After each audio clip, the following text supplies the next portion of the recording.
The views expressed on Talk Real Solutions, hosted by Tyrone Thompson at TalkRealSolutions.com, are the views of Tyrone Thompson and do not reflect the views of TalkRealSolutions.com, YouTube, or etc.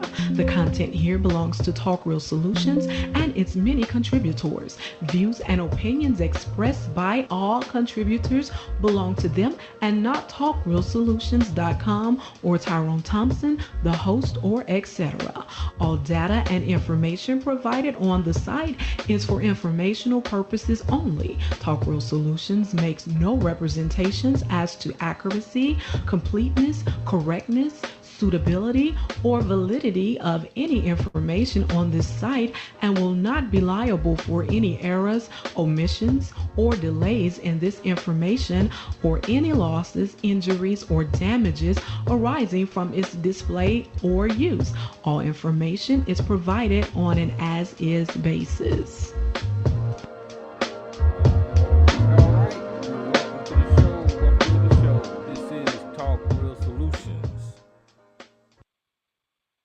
And I am your host.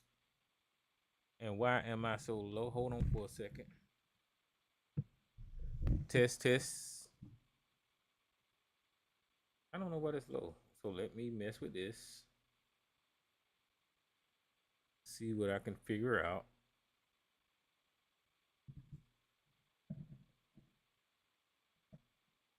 Okay, well, I don't know. It sounds low to me. Let me see. Test. Yeah, guys, I don't know why my audio is low. And I don't know how to fix it. So I guess you're gonna have to put on your struggle ears. What's up, MJ? How you doing tonight? You have to put on your struggle ears and try to listen to me. Oh, it's MJ says she can hear it. So that's all that matters. As long as MJ says she can hear it, we good. All right. So what's up? Welcome. I am your host tonight, Tyrone Thompson, and I want to thank you for tuning in. Today is November the 14th, 2023. And if you want to join the show tonight, all you have to do is dial the number at 1-717-908-1834, and then you hit the participant code at 917-324, and I will get you on the line. You can talk about what you want to talk about. And y'all know me, I'll try to invite all conversations, as long as it make, as long as you ain't trying to argue with me. I ain't trying to argue with your ass.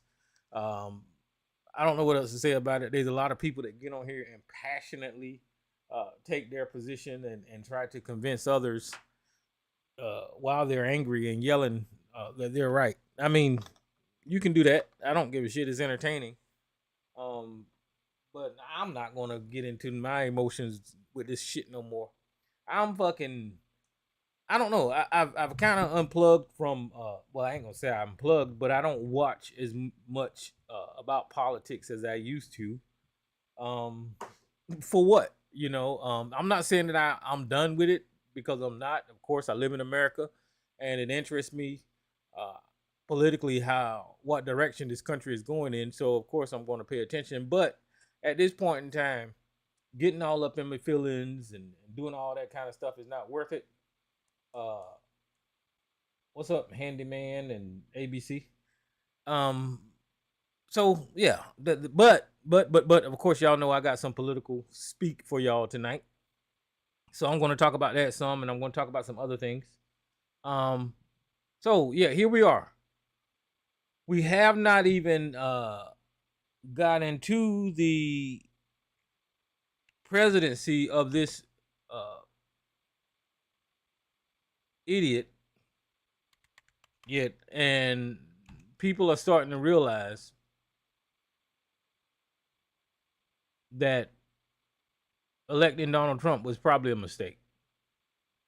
Now, of course, you're not going to have this big retreat from their decision, right? Because they invested too much time and energy in Donald Trump to actually convince us that, he is the man.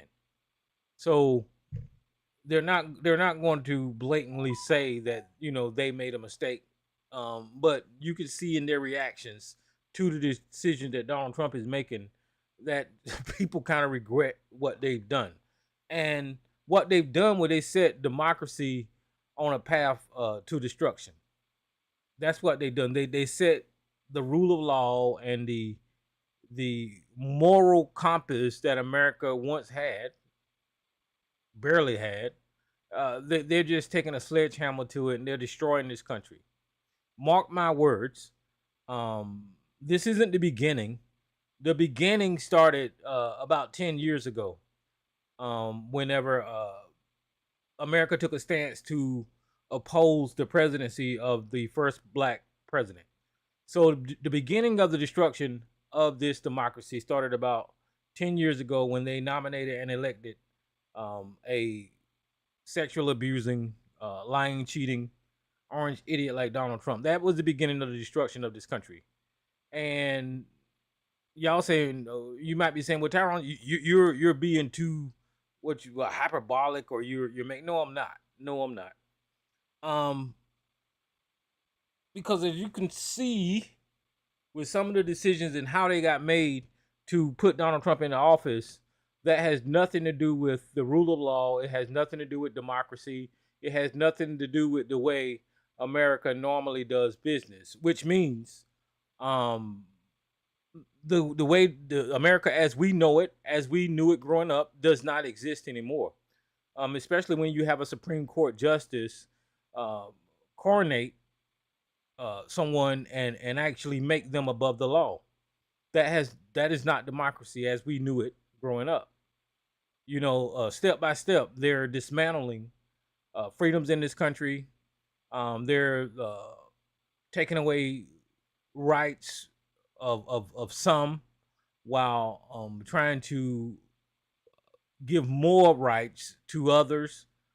That is not democracy. This is not the America that I fought for as a soldier. This is a different country, and I think people need to kind of wake up to this new way of being in this country, because it's not the same.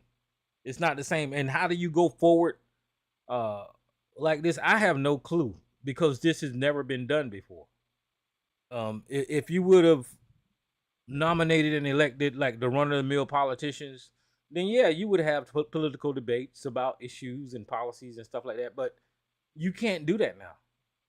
You can't do that now, especially when you have someone that is a 34 count felon that has been found civilly liable for rape, that steals money, that avoids taxes, that takes from the less fortunate of us and give tax breaks to the richest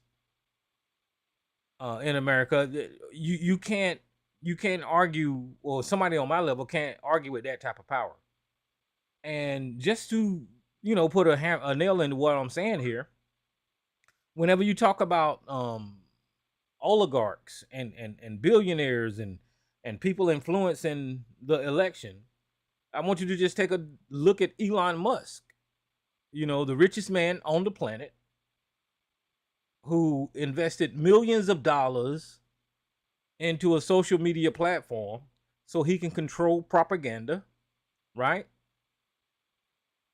So he can control the narrative through one of the world's most popular social media outlets, which was Twitter, right? And then he bought that, and then now he's spreading whatever he spreads on Twitter. And he's so rich that he could pay for Donald Trump to win the election. And we know that when it's all said and done, that Elon Musk spent tens of millions of dollars to buy this campaign for Donald Trump. As the other side was screaming about George Soros and rich elite people spending money for the Democrats, that is not what was going on. That was projection. While you have the elite on the right that is steadily investing trillions of dollars into politics, they're quiet, they're silent, they don't care as long as their side is receiving the money and receiving the benefits. It's That's just the way it is. Elon Musk spent a lot of money on this election, and clearly it paid off for him. Okay, so that is another view of why this is not the country that we grew up in.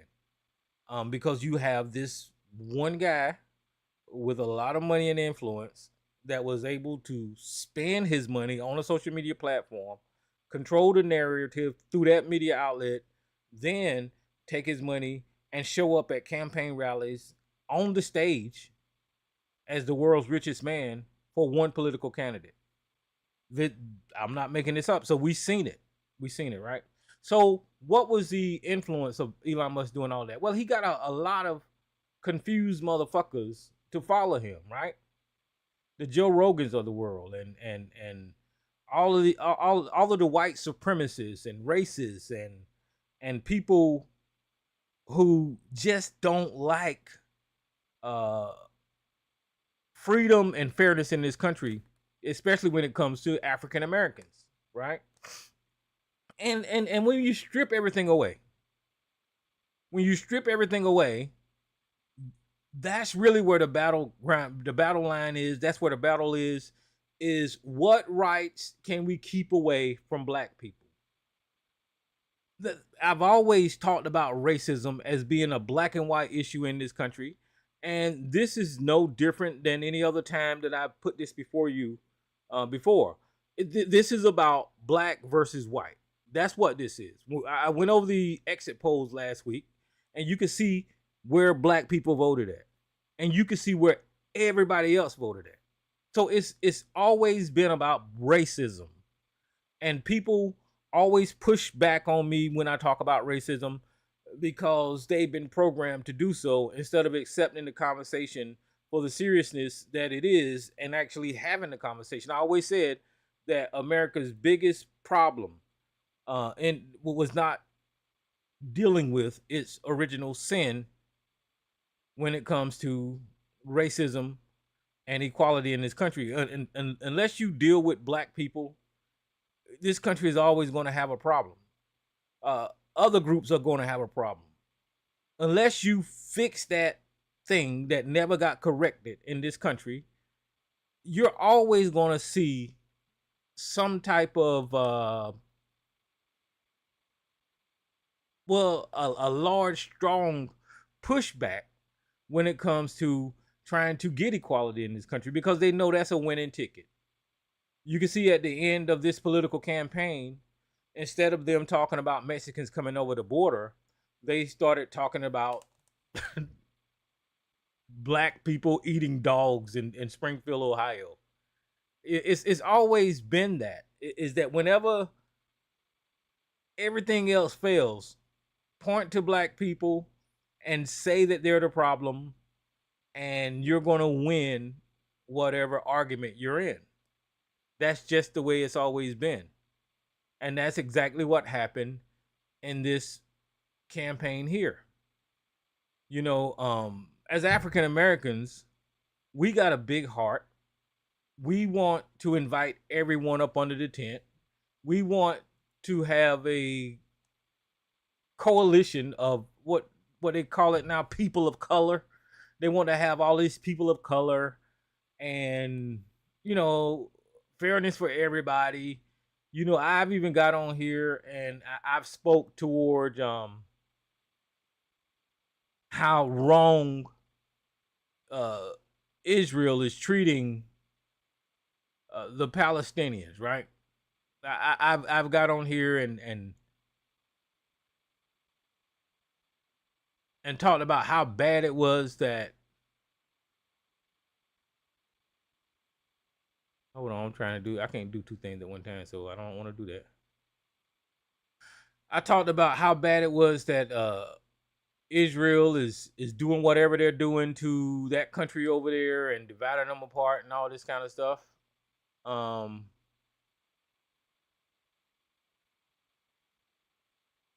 I show sympathy for a group of people that I don't even know nothing about, because that's just in my nature to do that.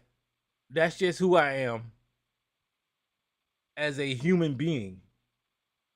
And as an African American, we always have a big heart. That's just who we are. I'm not running away from that. We always care about everybody. Right?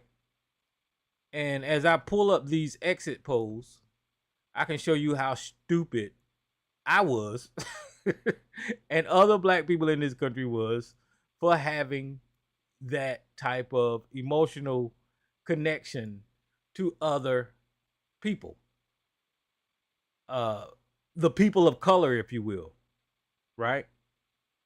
It it makes no sense. And I hope by now that we all have learned something as African Americans. And that lesson is fuck those people, right?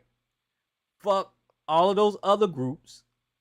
Screw your damn Hispanics, your Mexicans, your Palestinians, your Asians, your other people of color.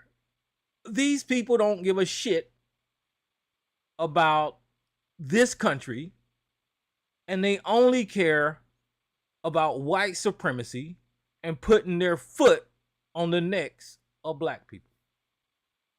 That is the lesson learned from this election.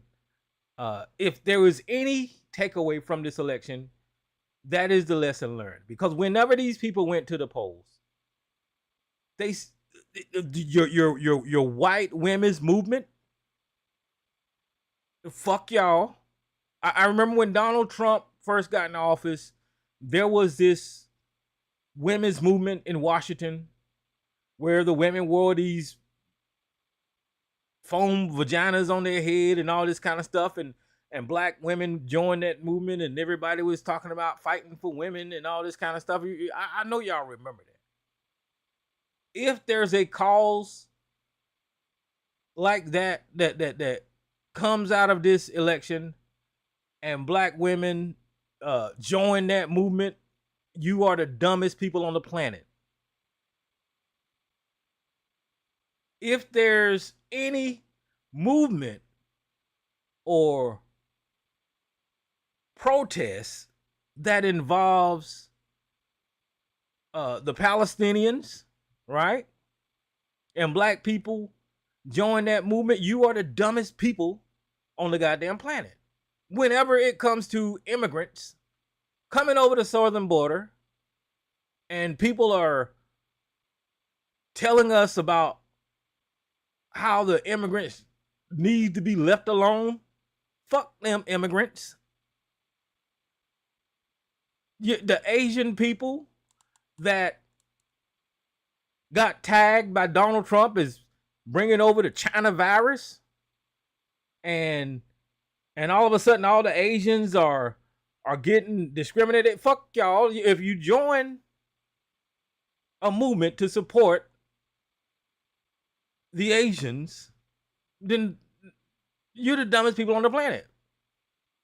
The Native Americans, who's been stomped and trampled on since the Europeans set foot on this fucking land.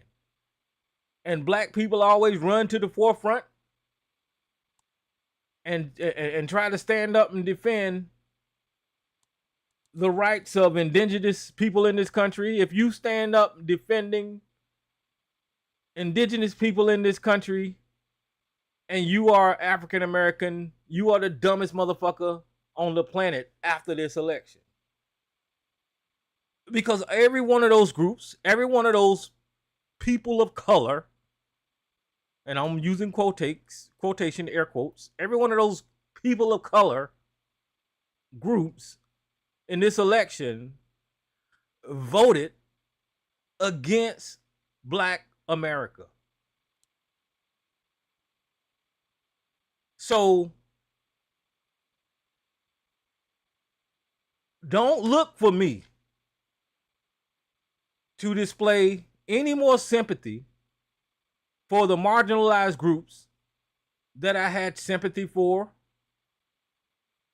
I don't care anymore because now it is clear. If you are an African American after this election, you should know clearly where you stand when it comes to the people of color category in this country. And the people of color category should be clearly separated from Black American or African American. They are not the same thing. If you are a gay Black person and you want to nuzzle yourself up under one of these other groups, fuck you. You are one of the dumbest people in America. I don't give a shit about your gayness, but your blackness come first. You see? According to these exit polls, every marginalized group in this country voted against their own interests and against Black America. Every one of them. Now, I know you're going to say, well, not all women voted that way, and not all Asians voted that way, and not all. Yeah, but enough of you did to put this piece of shit back in the White House. Which means to me, in your community, there's some fucking problems.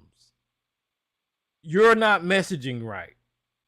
Or you appreciate white supremacy. Or you appreciate putting your foot on the necks of Black people that in your community. So no, you will not have any sympathy from me because you wanted this. You voted for discrimination against Muslims. You voted to get deported. You voted for Asian people to be discriminated against in this country and Arab people to get it. You voted for that shit in your own community. That's what you voted for. And I highly and 100% support your damn decision. So if you looking on social media and you seeing these damn Black people showing fucking sympathy for the Palestinians and showing sympathy for the damn immigrants, click off of the video or leave a comment and call that motherfucker dumb and then click off the video because that's what you are. You're no different than these fucking coon people like Sarge and ABC and like the other right-wing Candace Owens and Jesse Peters. You're no different than those people. You're the same fucking goddamn shit. You're compromised. There's something wrong with you, and you don't understand the predicament that your group of people put this country in and put you in. So, no, I don't have any sympathy for these people of color category anymore. I just don't. I don't know what else to say about that. It is clear to me what went down in this election. All right, so this is the chart I pulled up last week.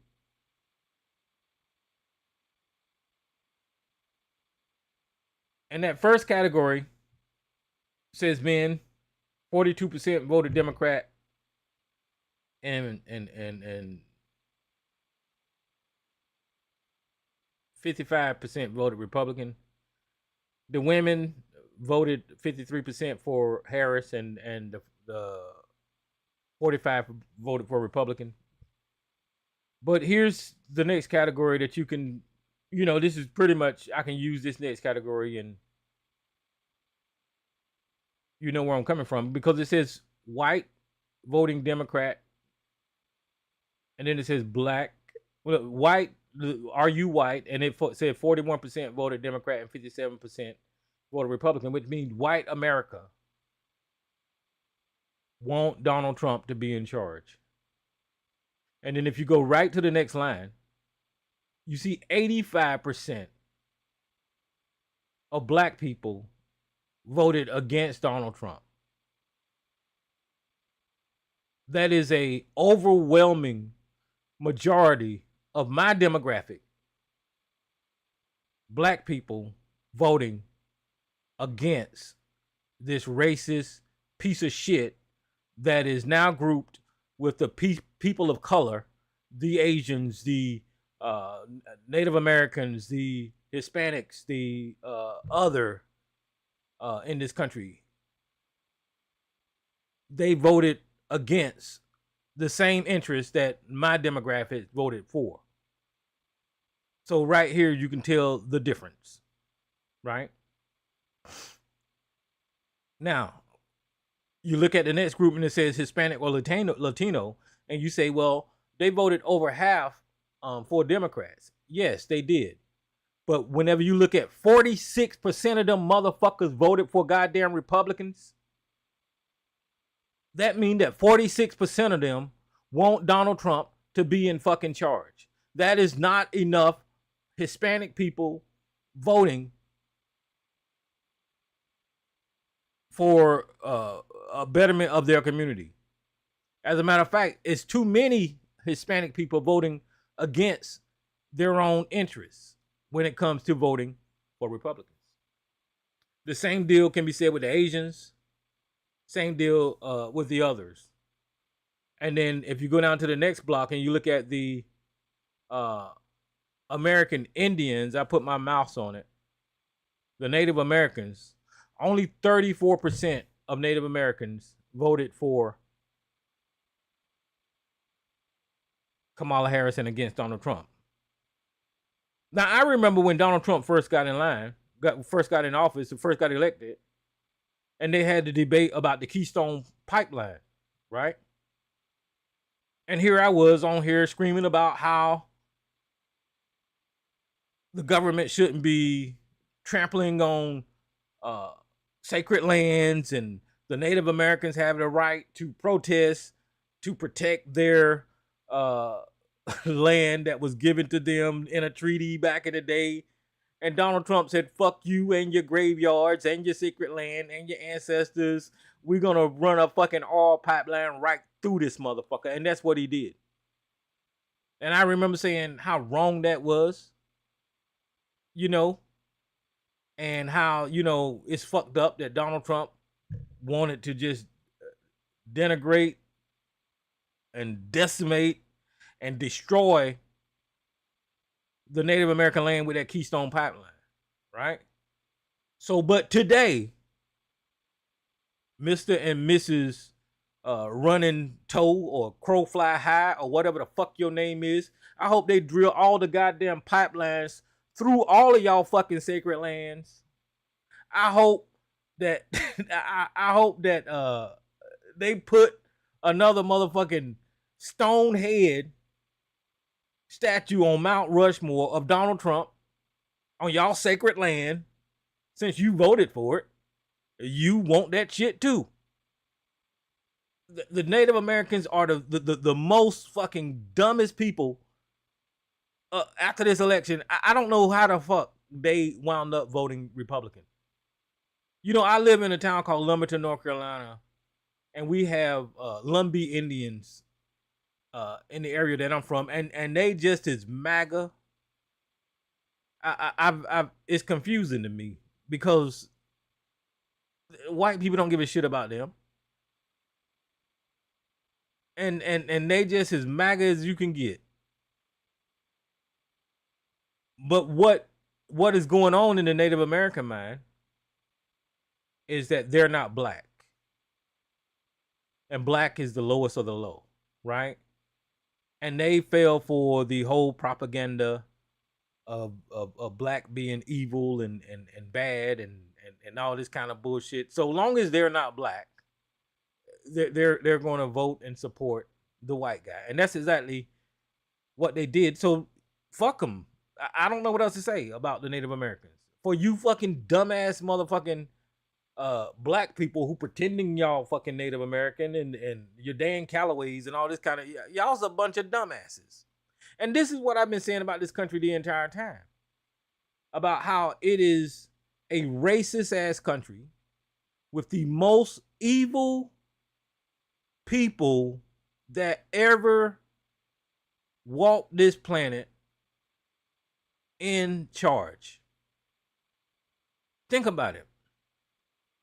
Whenever you have white people in charge, there's always destruction and death and devastation and corruption and lying and cheating and raping and murdering, and they're just evil people. Every one of them. So what that means about what that means for this election is now you're going to be looking at people getting health care taken away from them. You're going to be looking at wages getting lower. You're going to be looking at Donald Trump implementing this dumbass tariff idea, which is going to destroy the economy, which is going to cause prices in this country to skyrocket. You're going to be looking at RFK Kennedy taking over the health in this country, and he's literally going to be killing people. I mean, according to his plans, because I remember, and it stood out to me when I heard this, is that one of his plans is to start selling unpasteurized milk. I don't. Oh, let me make sure that I'm talking about saying the right shit. I'm pretty sure that's what I heard. R.F. Kennedy. Is it unpasteurized milk?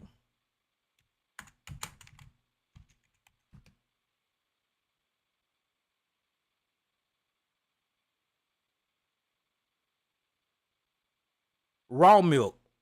So I don't know what raw milk. So this is the Independent.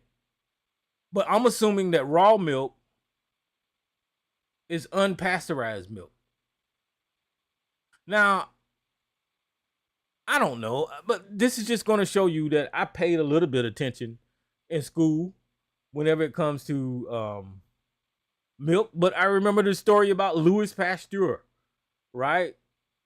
And the whole pasteurization process of milk and how healthy that process made milk for human consumption. And now you got a fucking idiot that part of his brain got ate by a brain worm that is going to be in charge of food production in this country. And he's talking about not pasteurizing milk. I don't get it, but I don't drink milk no more. I just don't. I don't drink cow milk anymore. And unfortunately, we have children, and a lot of people still drink milk. You know, they've created milk in such a way now. I guess it does benefit people who can tolerate it, and they inject vitamin D into it, and that's a good source of vitamin D now, and it's pretty healthy. I'm assuming, but somebody like me, I know that I don't do milk too well. But the point that I'm trying to make is, since it's sitting on the grocery shelves right now and it's being consumed by a great deal of Americans, and then you all of a sudden going to change that, you are going to kill Americans. That's just what's going to happen. And that's not the only extremist plan that this idiot has. This motherfucker don't believe in vaccines, when I'm pretty sure his ass was vaccinated before he he had to be vaccinated or he'd be dead by now, or have polio or some shit. But I'm pretty sure he got vaccinated. And then all of a sudden you're gonna have this motherfucker up here that is thinking like ABC, prescribing horse medicine for vast numbers of Americans to take horse medicine. I don't know. But my point that we're saying all of this shit is I titled the show. Oh, let me see what I titled the show, y'all. When you get your savior, now what? That's what I titled the show. Now, and the reason that I'm saying that is because Donald Trump, to a lot of people,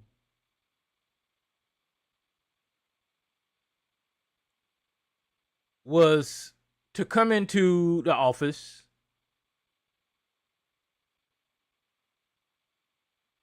jail the Democrats,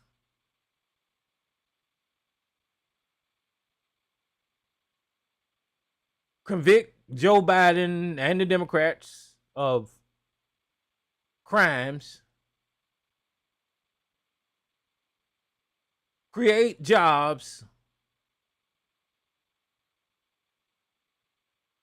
end the war in Ukraine, come to a settlement agreement with the Jewish people. He was supposed to be walking on water and making everything right on this planet. That's what they were looking for from Donald Trump. They were looking at him as a savior, as a strong man, if you will, as somebody who has it all together. Now, I don't know how they got this perception of Donald Trump, because y'all know good and damn well that I see nothing related, even remote related, to what I just described these motherfuckers see him as. I just don't. But if you listen to somebody like Sarge, if you listen to somebody like Dumbass Mr. Solutions, if you listen to somebody like Stupid Ass ABC, somehow or another, this white orange man is going to fix the problems of the world. Not of America, but the planet. Donald Trump is going to wave his fucking orange hands in the air and fix every goddamn thing. This is why you see these numbers like you've seen it. The Mexicans believe it.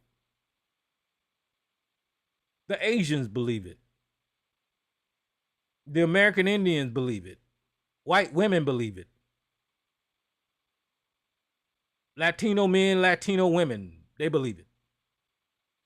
That Donald Trump is the savior. Donald Trump is the one, and Trump even said himself that he is the sent one, the blessed one, or whatever the fuck he said during the time he was looking at the eclipse head on. It's just a dumb son of a bitch. But Donald Trump, to these people, is like, I don't know, a prophet, a God on earth. He even got a Bible in his name. I don't know. He's supposed to fix every damn thing, right? And this shows you how stupid these people is, because they're mentally vulnerable to believe this bullshit. Donald Trump even says it himself. He says that he's going to end the war in Ukraine. He's going to raise tariff on China to increase revenue for America, which is going to fix the economy. He's going to close the education department in the federal government, which will allow the states to educate per state. He's hiring Elon Musk to be this economic advisor. Supposed to fix the economy. R.F. Kennedy is supposed to fix healthcare. Right? All of these things all of these foolish things, all of these nonsensical things that he's feeding to his base, and they're accepting it. we live in a time now to where it's just okay to be stupid. And I'm saying all of this to say that none of those things is going to even be remotely true, or it's going to set this country back so far that I don't even know if we can find a Democrat to fix it at that point. Because as you know, soon as a Republican administration gets into office and screws up this motherfucking country, you have to have a Democrat follow them to fix the bullshit that they fucked up. That's been a trend, and clearly that trend is not stopping. Even with the election of Donald Trump this time, Joe Biden bought this economy out of a pandemic and right the ship when it came to opening up the economy again, finish getting everybody inoculated with the coronavirus, getting jobs back open, creating jobs, having infrastructure, getting this economy rolling again. That's what Joe Biden did. And Donald Trump, the markets was skyrocketing under Joe Biden. You can look at the stock markets now, they're still up. And as a matter of fact, you need to bookmark this time in history. And when Donald Trump take over, watch what the fuck happened. It's gonna be the same way it happened last time, where Donald Trump is going to give tax cuts to the wealthiest people in America, and somehow another Sarge dumbass is going to stand on the sideline like he's a fucking billionaire and say that he got benefited from it while he lying. That was the dumbest shit that Sarge ever said. I don't mean no harm. Sarge, you okay? But when Donald Trump gave tax cuts to the top 1% in this country, and Sarge made it his fucking business to call in here and say that he benefited, who the fuck do he think that he was talking to? I don't know why it was important for Sarge to call on here and lie about getting a damn tax cut when that wasn't even, it didn't happen. It didn't happen.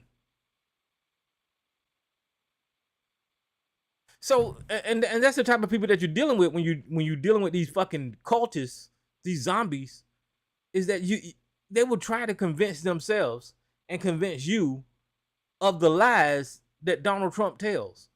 Because Sarge called in here time and time and time again. He even did shows about how the damn tax cuts benefited him.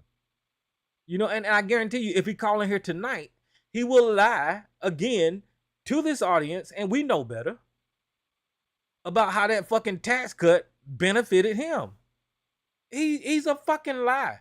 There is a category. Let's use, I don't know, $600,000. That's not a number X in stone, okay? But let's use $600,000 a year. Let's use that number and say this is who Donald Trump targeted with his tax cuts. Sarge, I don't give a fuck what you do. You do not make $600,000 a year. I'm just assuming, because you call in to Talk Real Solutions damn near every night, and you're sitting in the chat room right now, your ass ain't making no goddamn $600,000 a year. I'm just, I could be wrong, but I doubt it. But you ain't making that much to have benefited from the goddamn first Donald Trump tax cuts. And as a matter of fact, I think I pulled up articles showing you how you got fucked on Donald Trump's tax cuts. But what I'm trying to highlight here is you found the time to call in here and lie about benefiting from the tax cuts. That's just, you just lied.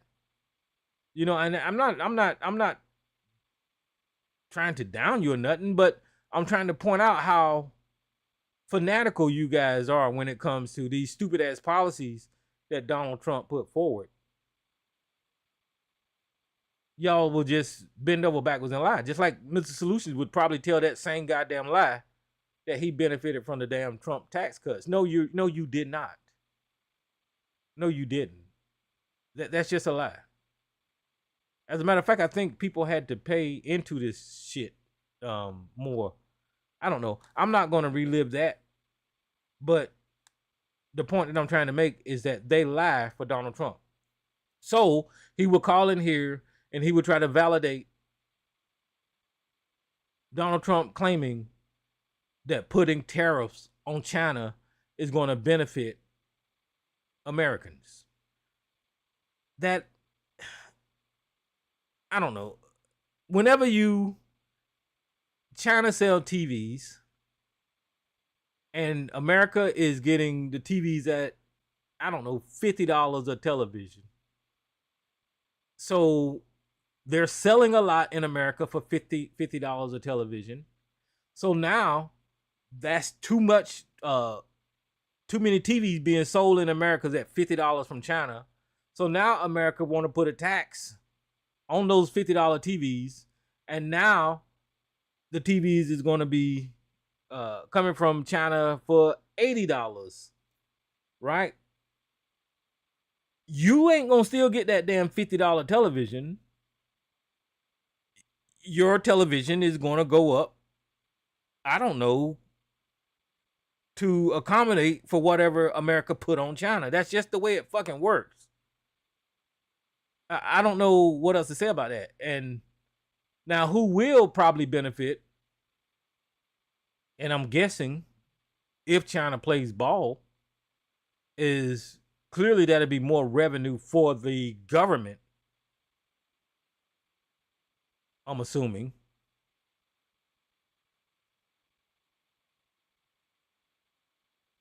But it will hurt the American people. Or China would just stop selling and sell somewhere else. I mean, hell, it ain't no good for the consumer, is my point. The overall tariff thing is never any good for the consumer. It's never any good for the consumer. And for some reason, he got people believing that that's a plan.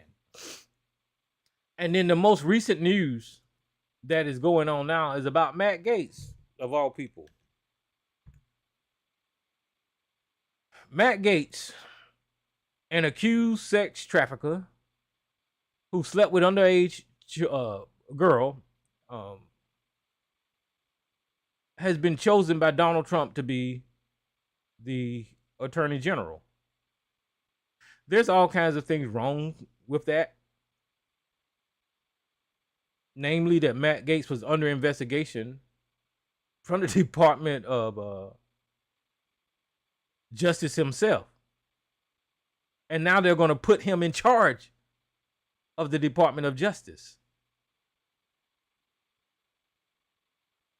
Matt Gaetz is a member of the House,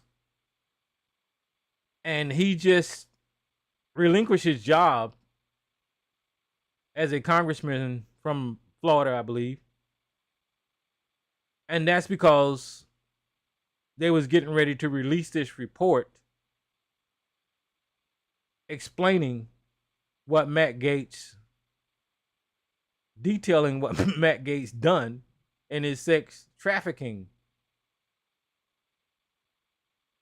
accusations from the House Ethics Committee. So in order for him to stop that report from coming out, Matt Gaetz gave up his job as a representative. And Matt Gaetz gave up his job as a representative because Donald Trump chose him to be Attorney General. MAGA and Sarge and ABC voted for this pedophile, for this sex trafficker, to now be in charge of America's laws. This is who the fuck y'all voted for. This is who the fuck the Mexicans voted for. This is who the Asians voted for. Y'all voted for all these criminal, corrupt motherfucking politicians to just run ramshot over the rule of law in this damn country and do whatever the fuck they want to do.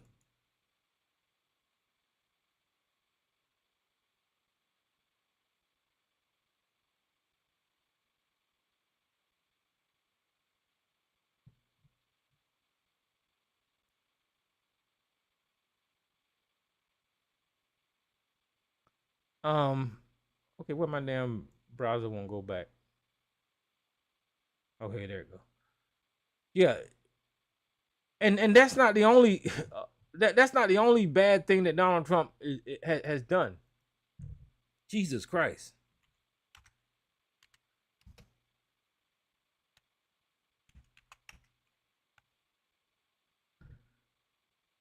As he's choosing his cabinet,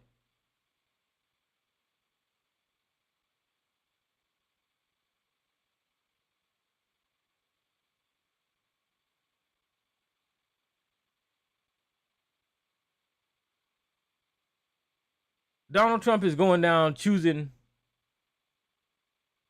You know, I don't even give a shit. You know, I could go down to all these bad names that Donald Trump, but here's a list of Donald Trump and his choice for people who he wants to put in his cabinet.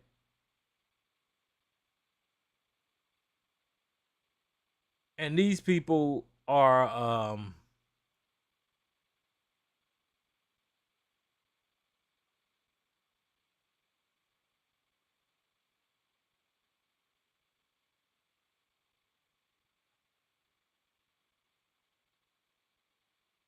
these people are extremists. They're racist. And but since they got pictures, I'll scroll through this damn thing. I don't know who the fuck Susie Wiles is, but she just don't even look right in this goddamn picture. She looks like a goddamn racist. Marco Rubio is going to be the Secretary of State. Matt Gaetz, Attorney General. Todd Blanche, I don't know this guy. Look like he's gonna be the second head of the Justice Department. Kennedy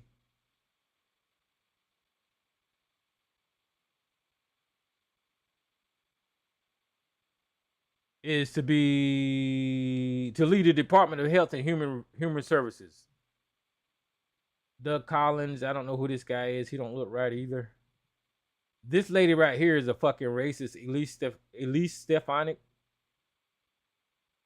I don't know who Tom Homan is going to be the border czar. Now this guy, they got YouTube clips of him saying he wants to separate children. He wants to separate the families. He don't give a fuck.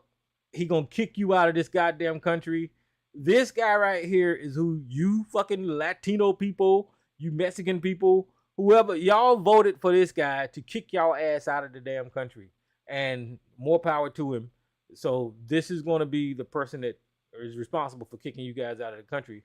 This guy right here, Pete Hegseth, this guy is a Fox News host. He's on the 5, I think the morning show. This guy has well, I think he was in the National Guard and he deployed overseas with the National Guard. And now they're trying to build up his military service as if he's some type of person well versed in the military. But the scariest thing about this Fox News host is now that he's going to be in charge of the Department of Defense over the Pentagon.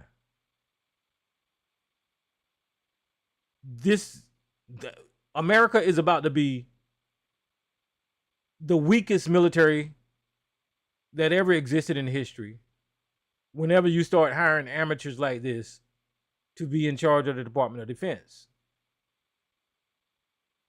This guy's going to be put in there to get rid of the career soldiers and generals and officers that would oppose unlawful orders from the White House. He's going to get rid of the people that are on the front lines of democracy in our military, and he's going to install people that will conform and be loyalists to Donald Trump.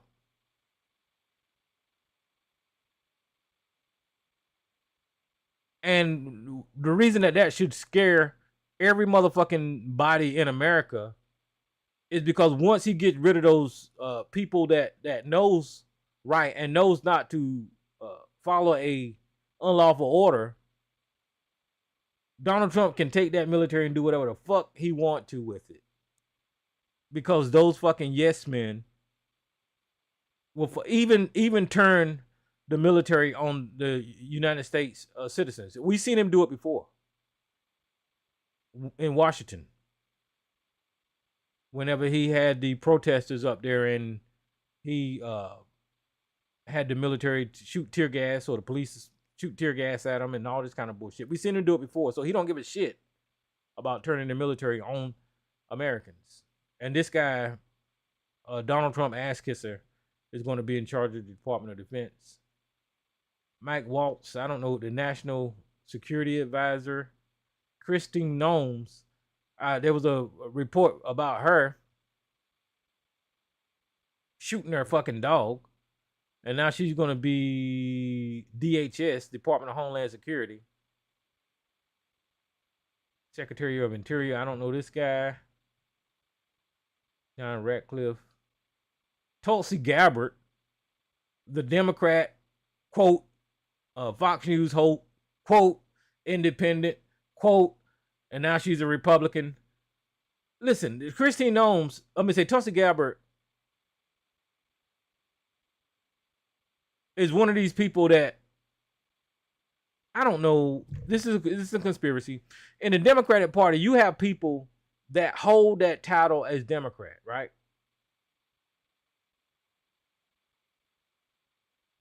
Like, what's it, that Kirsten Sinema or that other guy that always voted with the Republicans. You have these people that hold the position of a Democrat, but their whole intention and their whole political career, all they do is support Republican politics. And if she was ever a Democrat, she wouldn't be ever wanting to serving up under Republican administration, but she's been tagged to do whatever job it is, Director of National Intelligence. Oh, Jesus Christ. Oh, Mike Huckabee, the U.S. Ambassador to Israel. All of you Palestinians in America that was interrupting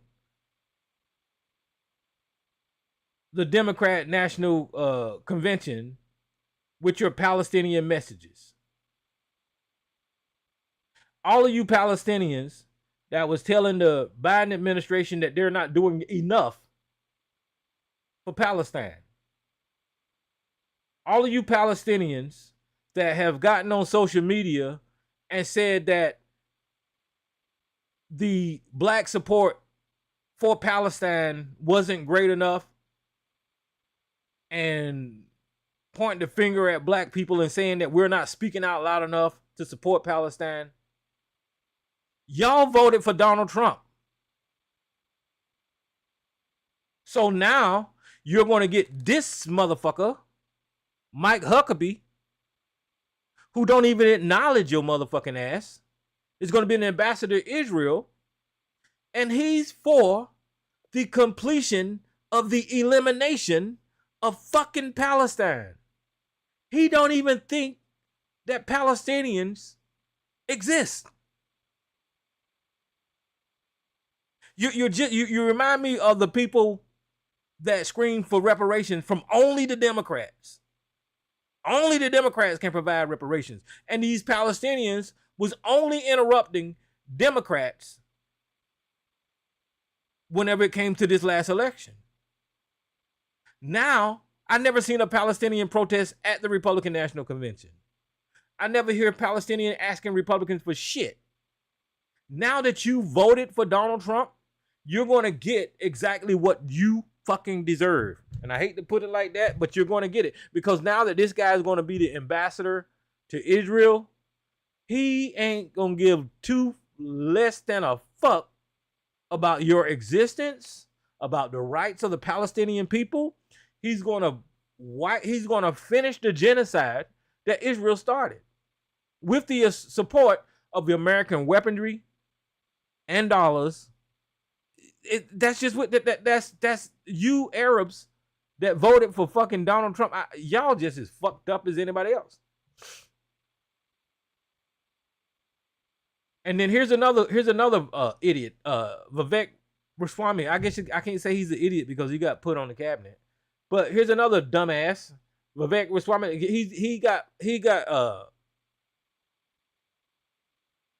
He experienced racism in the Republican Party.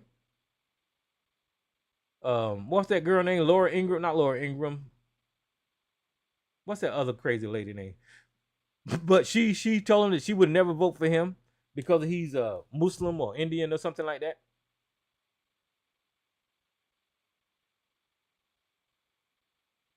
And then Vivek and Elon is going to be a member of this new government position, the Department of Government Efficiency.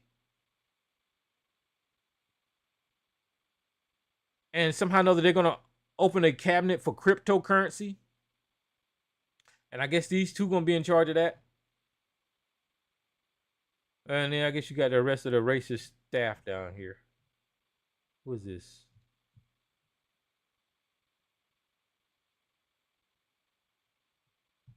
Now, as I go through this list,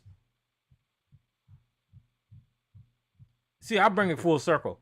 As I go through this list, I want y'all to notice one thing that is very prominent about his cabinet pick.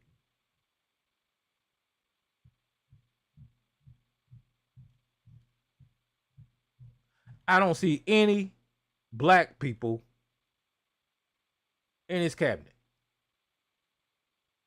And that's why these exit polls show that the majority of black people voted against this racist ass piece of shit. The news media is not even reporting on how undiverse his cabinet picks is. Because the news media don't give a shit about black America either. They don't give a shit about representation. And Donald Trump is clearly a fucking racist because none of his fucking cabinet picks represents any interest of black America, right? And it barely represents Latino, because if you want to say Rubio is a Latino, I mean that's a coin toss. I don't know, but even still, there is no diversity in that cabinet.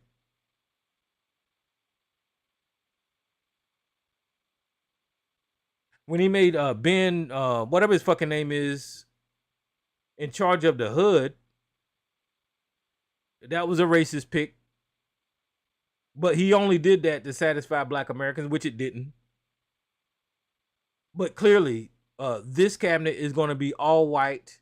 They're going to do like they did last time, get rid of all the black people in Washington, and they ain't going to have nothing but a whole bunch of fucking redneck, white, fucking racist ass pieces of shit running fucking Washington.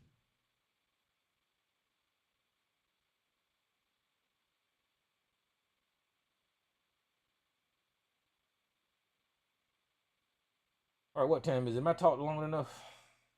Oh, yeah, it's 10:08. Okay, so let me just close this up by saying this right here. Listen, this election should tell black Americans one thing. I know over the years that there's been a lot of divisiveness in our community. There's a lot of people going a lot of ways in the black community. When you got the FBA, right? And then you got the ADOS. And then you got people who don't want to vote Democrat. And then you got people who say the Democrats ain't never did shit for us. You got black men that hate black women. You got black women that hate black men. You got all kinds of division in our community. But what this election should tell you is no matter how we're divided, right? Everybody else don't like your ass. Nobody wants to join forces with you. Nobody gives a shit about the interests of black people in America. They don't care about racism and white supremacy as long as they think it's affecting you the most. That's what this election should tell us. This election, besides the fucking outliers like dumbass Sarge and ABC, which they are coon to the fucking core, everybody else that's black in this country should understand that we cannot afford to be divided. Lay all the other bullshit down and look at your DNA and where you come from, and understand that we are the newest tribe on this goddamn planet, and we should be together on this land fighting for justice and equality going forward.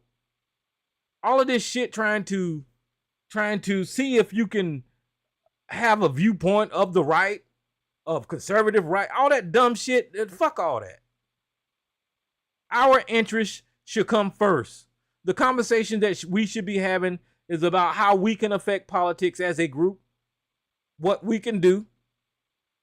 You know, the first thing that we can do is, as our families sit, as we have our families, whether you're a single parent family, a parent with a father and a mother, a parent with a mother and a mother, a father and a father, whatever form your family is in, we need to make sure that family is strong and educated. We need to make sure that family knows about civics.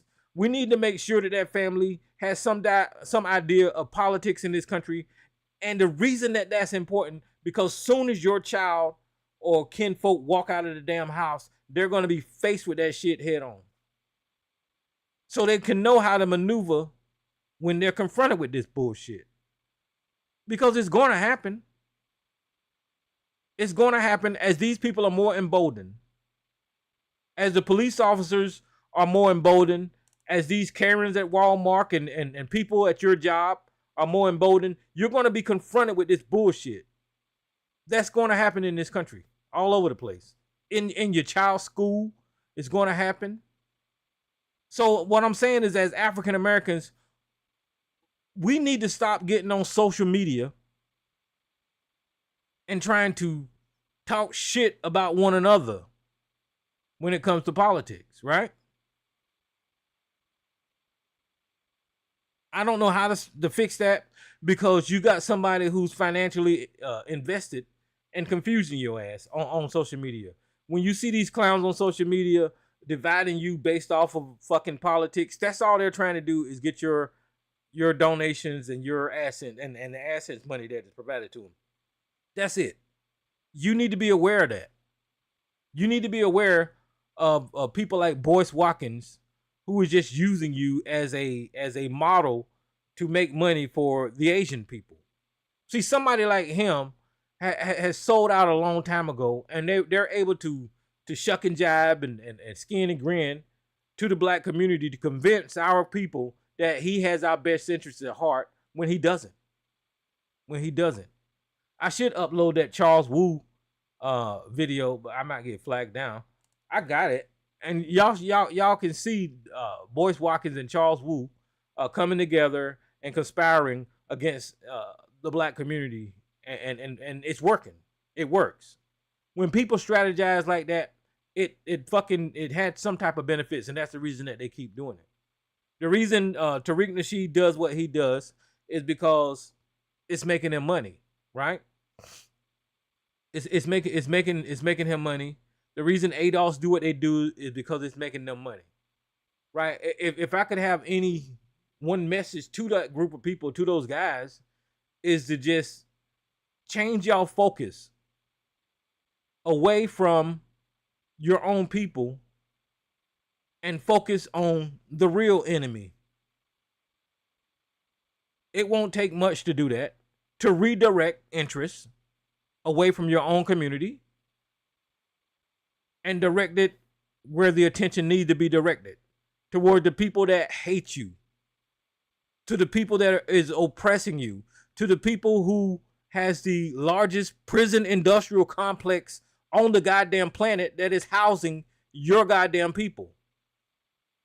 Change your focus.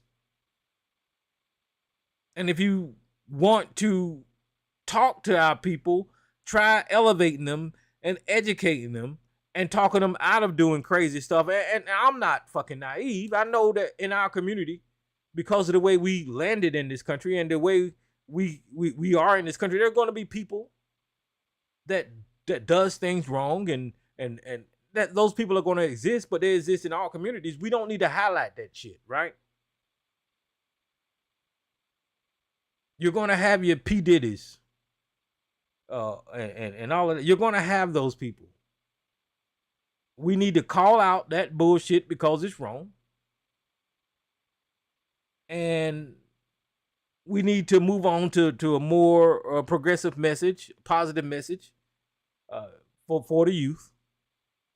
But us fighting each other and us talking shit about each other, you can see with this exit poll that, well, for one, social media, you know what? There is a phenomenon that I can't.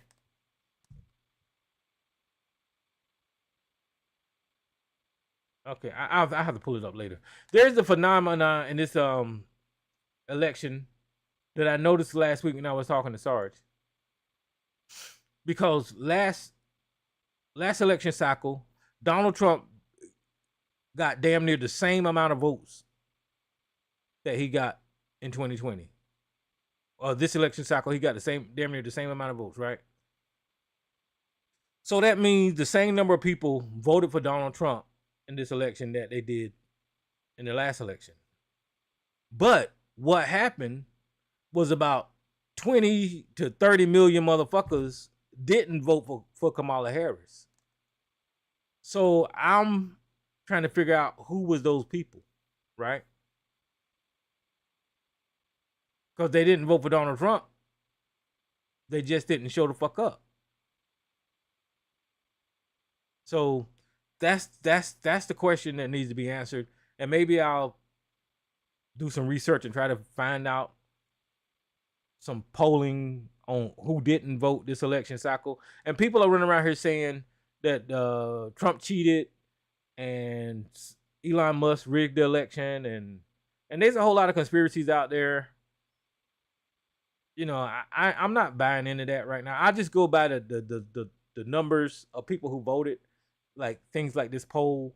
I can just go by that stuff, and I'm not saying data can't be misrepresented, because it can. And it's just that people didn't show up to vote this year, for some reason, on the Democrat side. And then look I see ABC in the chat room saying those people didn't exist. I'm gonna explain to you like I explained to Sarge last week. There's like 330 million people in this country, and I think 100 and some million voted. So between 100 and some million to 300 million, there's room enough for fucking 20, 30, 40, 50, even 60 million swing in the electric. So all of that bullshit about they didn't vote or they didn't exist and all that kind of bullshit, that's just wrong. And if they cheated in 2020, ABC, somebody would be locked up in jail. But we do know who cheated in 2020, because Rudy Giuliani is losing his motherfucking house for cheating. Steve Bannon went to jail for cheating. All of these, the people in Georgia, they're going through court for cheating. We know who cheated in this election. And Sarge, since you were saying that Carrie Lake, let me pull her up so I can rub her in your goddamn face, you fucking idiot. I think Carrie Lake lost this election, Sarge. So,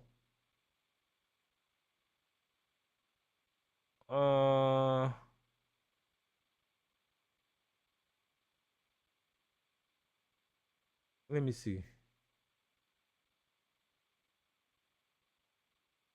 Is it still going on?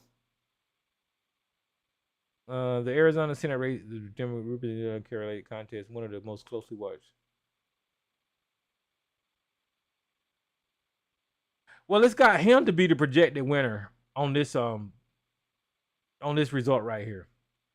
I'm just going to go ahead and say that she lost. So it's close. I'm not going to lie, it is close. But she lost this election. So I don't know how the fuck y'all gonna say she stole the election, or the election was stolen from her again. And that's what's got people fucked up right now in this election, right? Arizona, if this guy wins, if the Democrat win, right, that would mean that everybody in Arizona that voted went to the polls and they voted red for Donald Trump because Donald Trump won Arizona. So that means that they would have to look at their ballot and intentionally vote against Kari Lake. Because if you know from your ballot, right, you got a couple of options. You can say vote straight down the ballot, vote straight red, vote straight blue, or vote Republican. The ticket will print out your Republicans.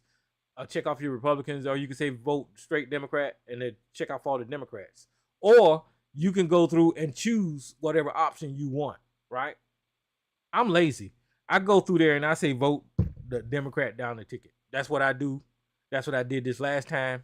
So what I'm saying to you is that in Arizona, in order for Trump to win the state and this guy to win the Senate race, they would have had to choose Trump at the top of the ticket, and then each one of these people would have had to go through their ballot and vote against Kari Lake. That just looks strange to me. Seemed like Kari Lake would have won this state easily because Donald Trump won it. But that's just me and my assessment. I don't know. I'm not the guru behind none of these numbers. I hope she fucking loses. It looked like she's on her way to losing, and that'd be a good thing for me. So what else? I think I'm done talking. If you guys want to call in, you can dial into the number, and I will open your line, and I'll shut up right now. Miss Elisa, welcome to the show. How you doing tonight, sis? I'm doing okay, Tyrone. Can you hear me good? Yeah, I can hear you. Okay, good. No, they have already called the race in Arizona. Kari Lake lost. Oh, she's good. Yeah, because 98% of the vote has already come in, so it's already been called. And even that little 2% that's coming, she can't do nothing with that. So they have called it. She's lost. The better question, has she conceded yet? No, and I doubt she will. Well, she probably won't concede. He won't concede. And the higher court in Arizona, they threw out the lawsuits that they've been messing with for the past couple of years since the midterms, and she can't refile them. So Kari Lake is a quadruple loser. So that's over. There's no one need to discuss her anymore. Well, don't you think it's strange that if Donald Trump won that state, that it seemed like she would have won her race? No, I don't think it's strange. What I think it is, the people, they had just had it up to here with Kari Lake. But she did do well, but she just didn't win. And I think it's because the people had just kind of had enough of her bitching and whining, so she lost. I think it's not strange. I didn't expect her to win. I didn't expect her to have as good a showing as she had, but I expected her to lose because a lot of Arizonians, they just you just want people to go away, so that's why she lost. So no, I expected it. So it's that strange to me that she lost. But this is where I'm at with the election, the presidential election. I know they're doing a recount in some states. I'm not hanging my hat on that. Our consolation prize, and we do get a prize because of who we wanted to win did it. Our consolation prize is that everybody's gonna find out. Everybody's gonna get a clue. You're still gonna have a lot of people that's gonna make excuses, and then some people are going because a lot of misinformation is still going to be around. and people are still going to go with the misinformation. And some people are just going to out and out lie, even when they know that the country has made a mistake. And the country, but because this is the thing I've always said, I've wanted Kamala to win or Joe Biden or whoever was running, and I wanted Donald Trump to go away, and I wanted MAGA to surely eventually just go away, and then the Republican Party can get hold of their party again, and we can get not necessarily normalcy, because a new era of politics has been ushered in. People fight low and dirty, and the Democrats have to learn how to do that now. And I think some of them are learning this week. When they go low, we go high. That's over with. Donald Trump ushered in something totally new, so that's where we are now. If we ever have any more elections, but let's say we do, I think it's different now, and we do have a consolation prize. Is that people effed around and they're gonna find out with the tariffs and the drill baby drill, all of these unqualified people that he's appointing. Now, one good thing, like as far as Matt Gaetz, I think both sides of the aisle, they do not like him. So he's not going to make it through Senate confirmation. He's not. Well, I don't know, Lisa. They got power up there, so they may convince him to put him up there. No.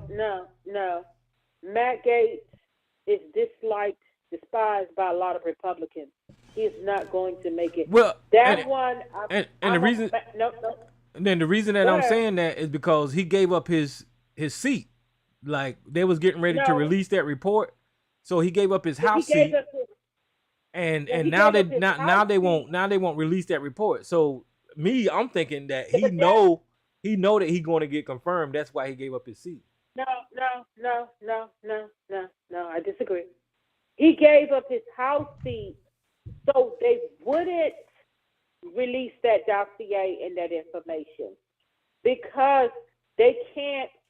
The investigation that they was doing on him, if you look up how it works, they can't investigate and release stuff on a private citizen. He is now a private citizen. That was the reason for him giving up the seat, so that they wouldn't release.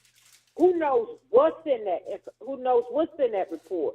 Because the little bit that they have said, it is so scathing, and he don't want that out.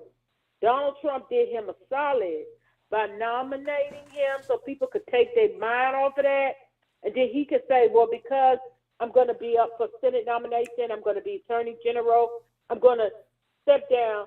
Donald Trump was helping another sex offender. Mm-hmm.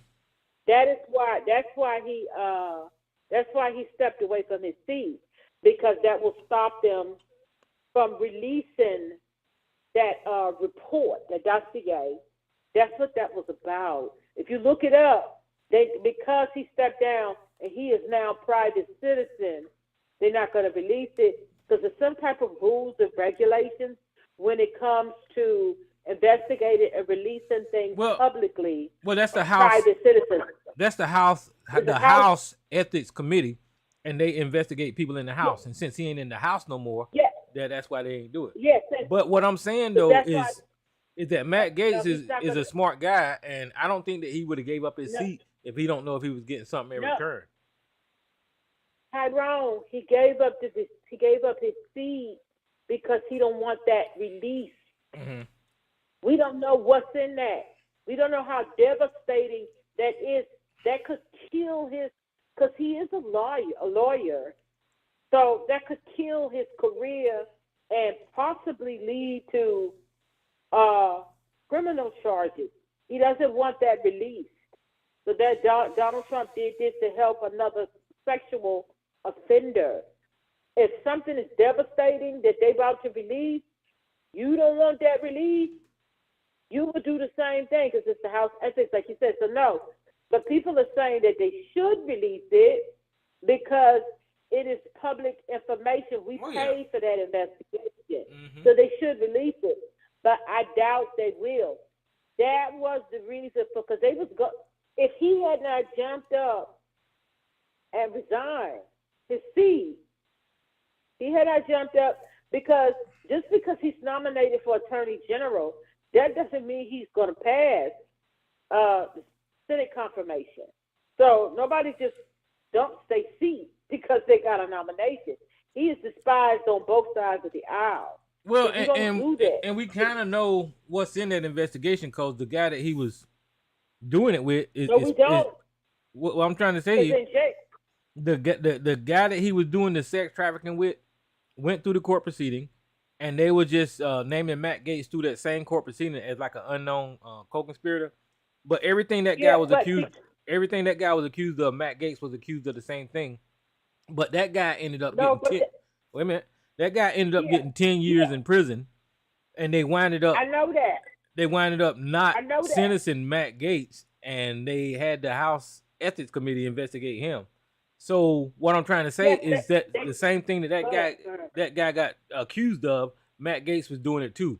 I'm not saying that we completely know what's in the report, but that's part of it. Yeah, that's part of it. But from what I was, because there's one or two congressmen, some of them, they was doing an interview, like on a podcast, talk about it. They said it's more devastating from what they know, more devastating stuff in it than that. Well, yeah, because Matt Gaetz running around bragging about shit that wasn't even in the sex trafficking stuff. So we don't know what we don't even know what that man has done. So he still has to live. You don't want that out, because eventually they was gonna kick him out. They was gonna kick him out anyway. Had he not gotten that, it was gonna kick him out anyway. He has to be able to live, practice law, because for a while he couldn't practice law in Florida and a couple of places because he wasn't paying his fees and things like that. And I think he's able to practice law again, but you still have to live. And if certain things come up, and then let's just say the young women involved, civil suits start, you get kicked out, civil suits start, and then who knows what else, you still have to live. So if you could they decided not to prosecute him, but if you could keep that on the hush, you can still have a life after you're out of government. If all that stuff come out, it's a whole different ballgame. He dropped to keep them from releasing that report. Matt Gaetz is, because plenty of people get nominated for stuff. They don't just drop their Senate, they don't just drop their seats and stuff like that, because they don't know if this is a regular time, no one just drops their seats and stuff, Tyrone, because they don't know if they're going to make it through confirmation. He doesn't know whether or not he's going to make it. He know he's hated. So he didn't do that because he's just so sure he's going to get Attorney General, unless Trump is able to pull something where, because Trump and them talking about it, is there a way that these people could just take the post without going through Senate confirmation? And that is why Mitch McConnell pulled that thing to get who he wanted to have as the head of the leader of the Senate. Yeah. Mitch McConnell double-crossed Trump. So no, Matt Gaetz didn't do that because he's sure in for Attorney General.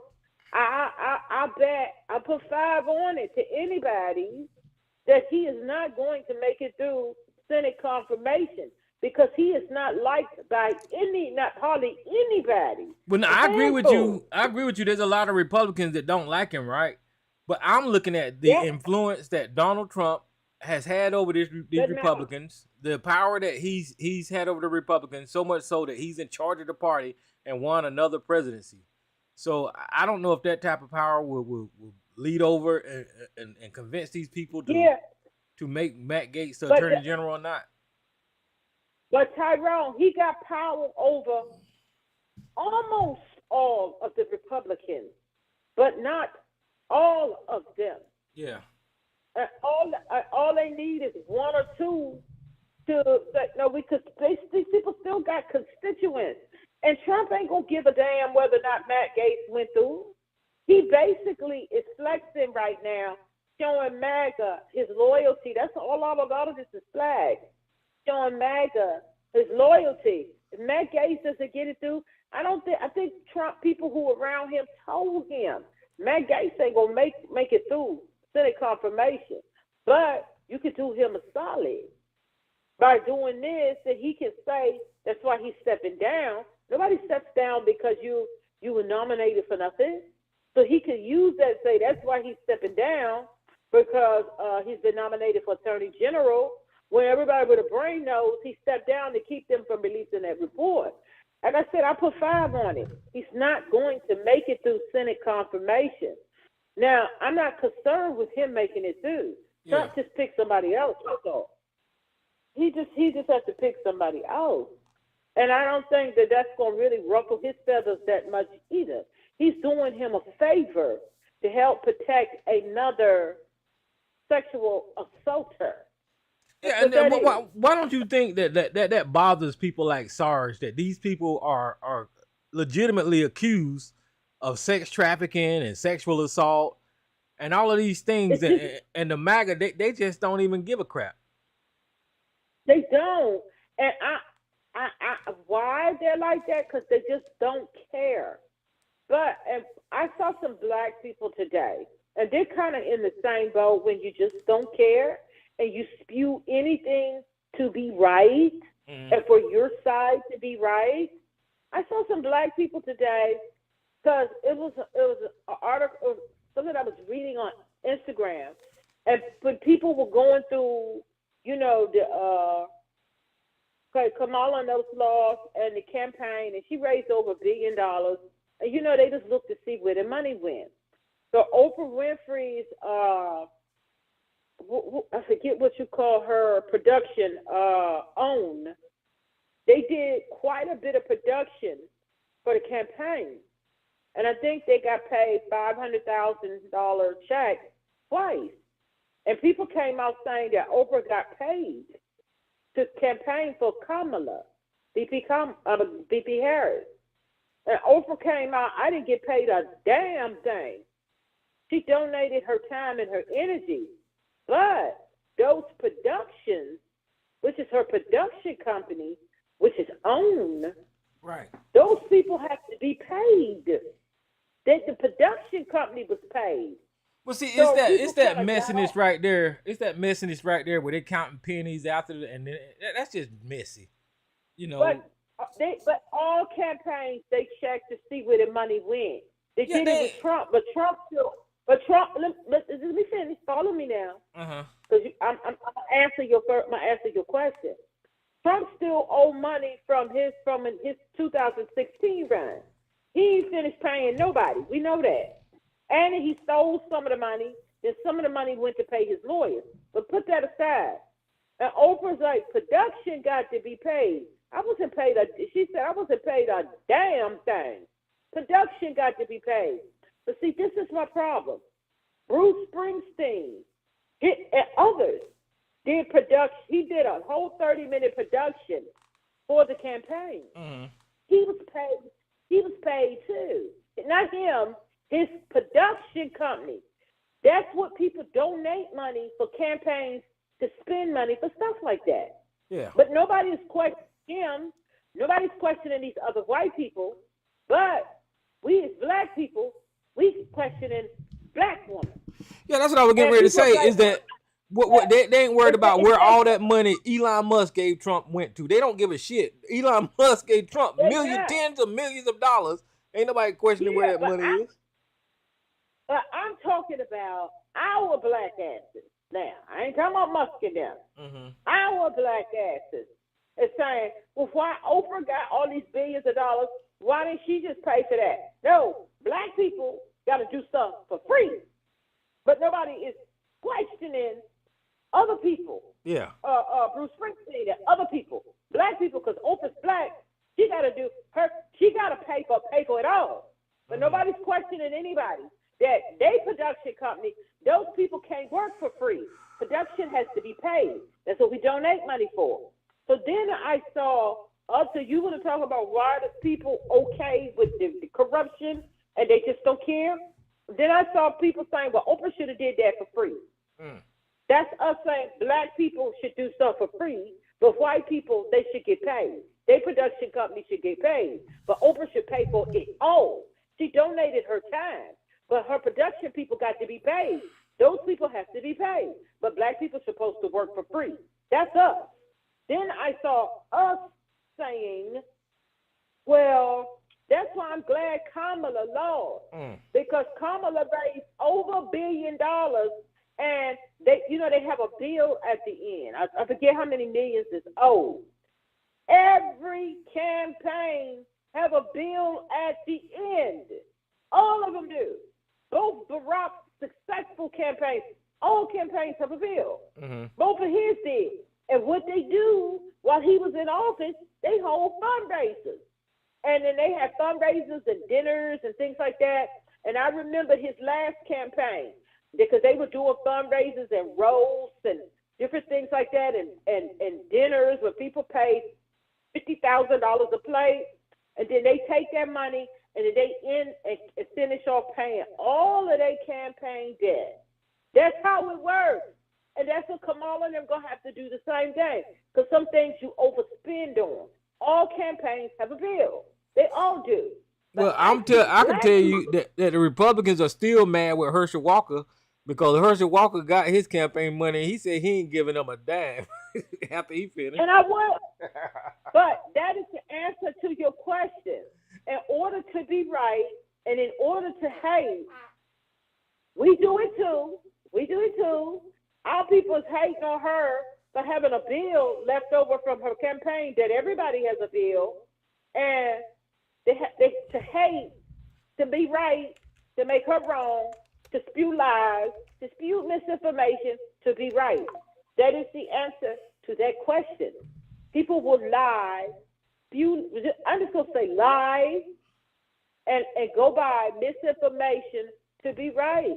That's just, like you said, like Sarge and those. Yeah. That's what they do.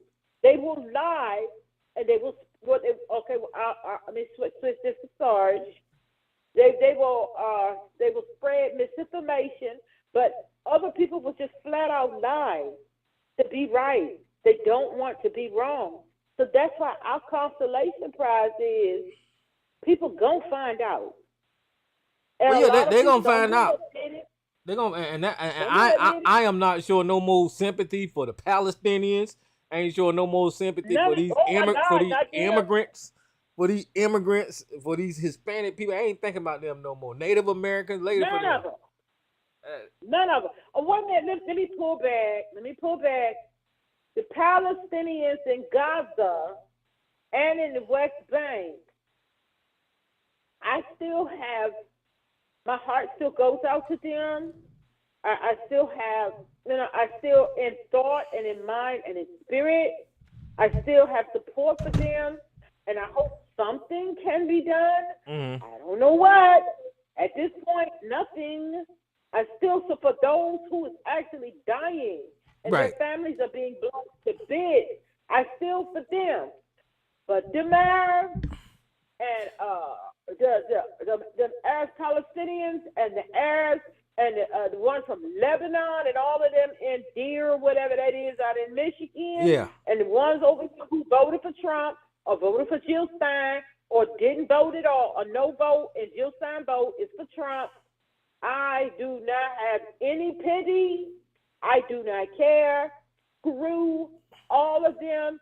You all threw your people up under the bus. And then some of the reports that I was reading and hearing that the people who are being blown to bits and actually going through this over in Palestine and the West Bank and in Lebanon, they wanted Harris to win.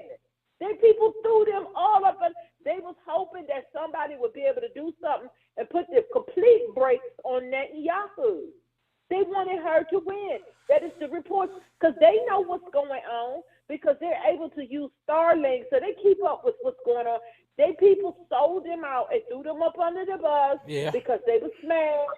They didn't use good strategy, and they didn't, and some of it was anti-blackness, and some of it was misogyny. You put everything over in it. So the ones that's living here in the United States that's not going through that, the ones that's in Europe and different places like that. Well, I forget the European ones. I just stay on the American ones that voted for Trump and voted for Jill Stein and stayed home. You all gave your vote to Trump, and then now when he put Mike Huckabee as the ambassador or the attaché to Israel, Yeah. Mike Huckabee said West Bank don't exist. And then you got Mark Rubio saying we gonna end this. Trump sent them a message loud and clear. We gonna wrap this here thing up. And then they put up their letter, and then now they going up on TV, some of their leaders and stuff are going up on TV and stuff saying, I think he came in, he lied to us. Oh, no shit, Sherlock. Oh, I think, and if we look at this and that we're going to be targeted here. And we know what they mean by targeted. Deportation. They're going to deport them. So when people were saying, y'all got to use a little bit of strategy here. We know Kamala and them, all of them, this is Western policy. They're going to support Israel. But Joe Biden, how he handled this thing, Western policy. He has said in the past he's a Zionist. But Joe Biden did have the brakes on him a little bit. And Joe Biden did say, y'all going to do the humanitarian for the people. He had a little piece of brakes on him. Mm-hmm. And I think if Kamala had won the thing, I think people would have been able to negotiate with her because the world was starting to look at that a little bit different. And with other Western nations, they probably could have put a stop to Netanyahu in them and bring that thing to an end. I honestly believe that it's still support of Israel because a lot of nations are starting to look at that differently. So I truly believe that was the best strategy. But y'all said no. So Trump and them going to obliterate all of that, and Palestine, Gaza, and West Bank will become a memory in the rear view here shortly. Well, yeah, I'm like you. It's sad. It's sad that those civilians got to pay the price for it. You know. But you know, over here in America, like you said, they did them wrong. These Arab people voted for Trump. They did their people wrong. Y'all threw them all up under the bus. Because it was bad strategy. What kind of strategy is this? You know what they're going to do. But then, like, from my understanding, they said that he went over there in Dearborn, Deer Park, wherever that is in Michigan, and he lied to them and was saying, had his people circus that they're going to have a ceasefire. And y'all both, you all should have known he was lying. He's been lying to everybody his whole campaign. That's all he does is lie. And you believe that? And people were saying he's lying. Don't vote for Jill Stein. Jill Stein is in the pocket of Netanyahu. That woman don't care nothing about this, but y'all did it anyway. You threw your people up under the bus. And that breaks my spirit. And to see them on TV begging, talking about Joe Biden, do something. He has appointed, y'all told the people, Ilhan Omar and all them, y'all told the people to hold the vote. Now you talking about Joe Biden, do something. Joe Biden is lamed up now. What he guess he could still do. I don't know what he could do. I don't think he could. I don't know. Because I don't know all that type of politicking and stuff. But maybe there's something. But he's lame duck now. Yeah. And the Palestinian protests only seem to happen at the Democrat National Convention. I didn't see no Palestinian protests at the Republican National Convention. And to me, it reminds me of the... Huh? Not one protest. And y'all weren't asking them for nothing. That reminds me of the reparations, where they always asking the Democrats for reparation and don't never say shit to the Republicans about reparation. The Republicans, they don't say nothing. And I'm like, and now you talking about do you up on CNN or whatever news that was, talking about do something, Joe Biden. Do what? Yep. And that breaks my spirit. But you know what? I can't put my mind on that. My spirit is with them, and I have positive thoughts, And I'm hoping something can be done for the people there.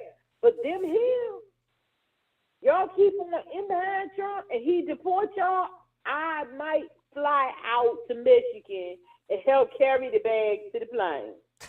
I don't care about I'm serious. I don't care about I'm serious, Tyrone. I might fly out there and help carry their bags to the plane.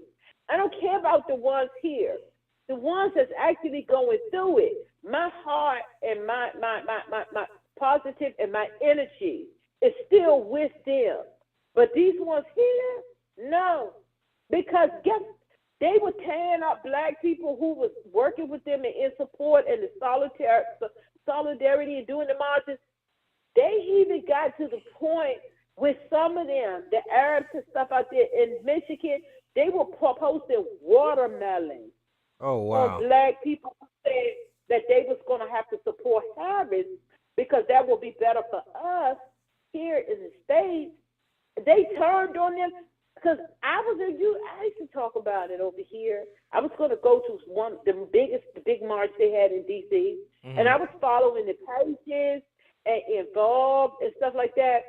And when the black people was like, okay, well, y'all hold on with this for a minute. It's serious here at home.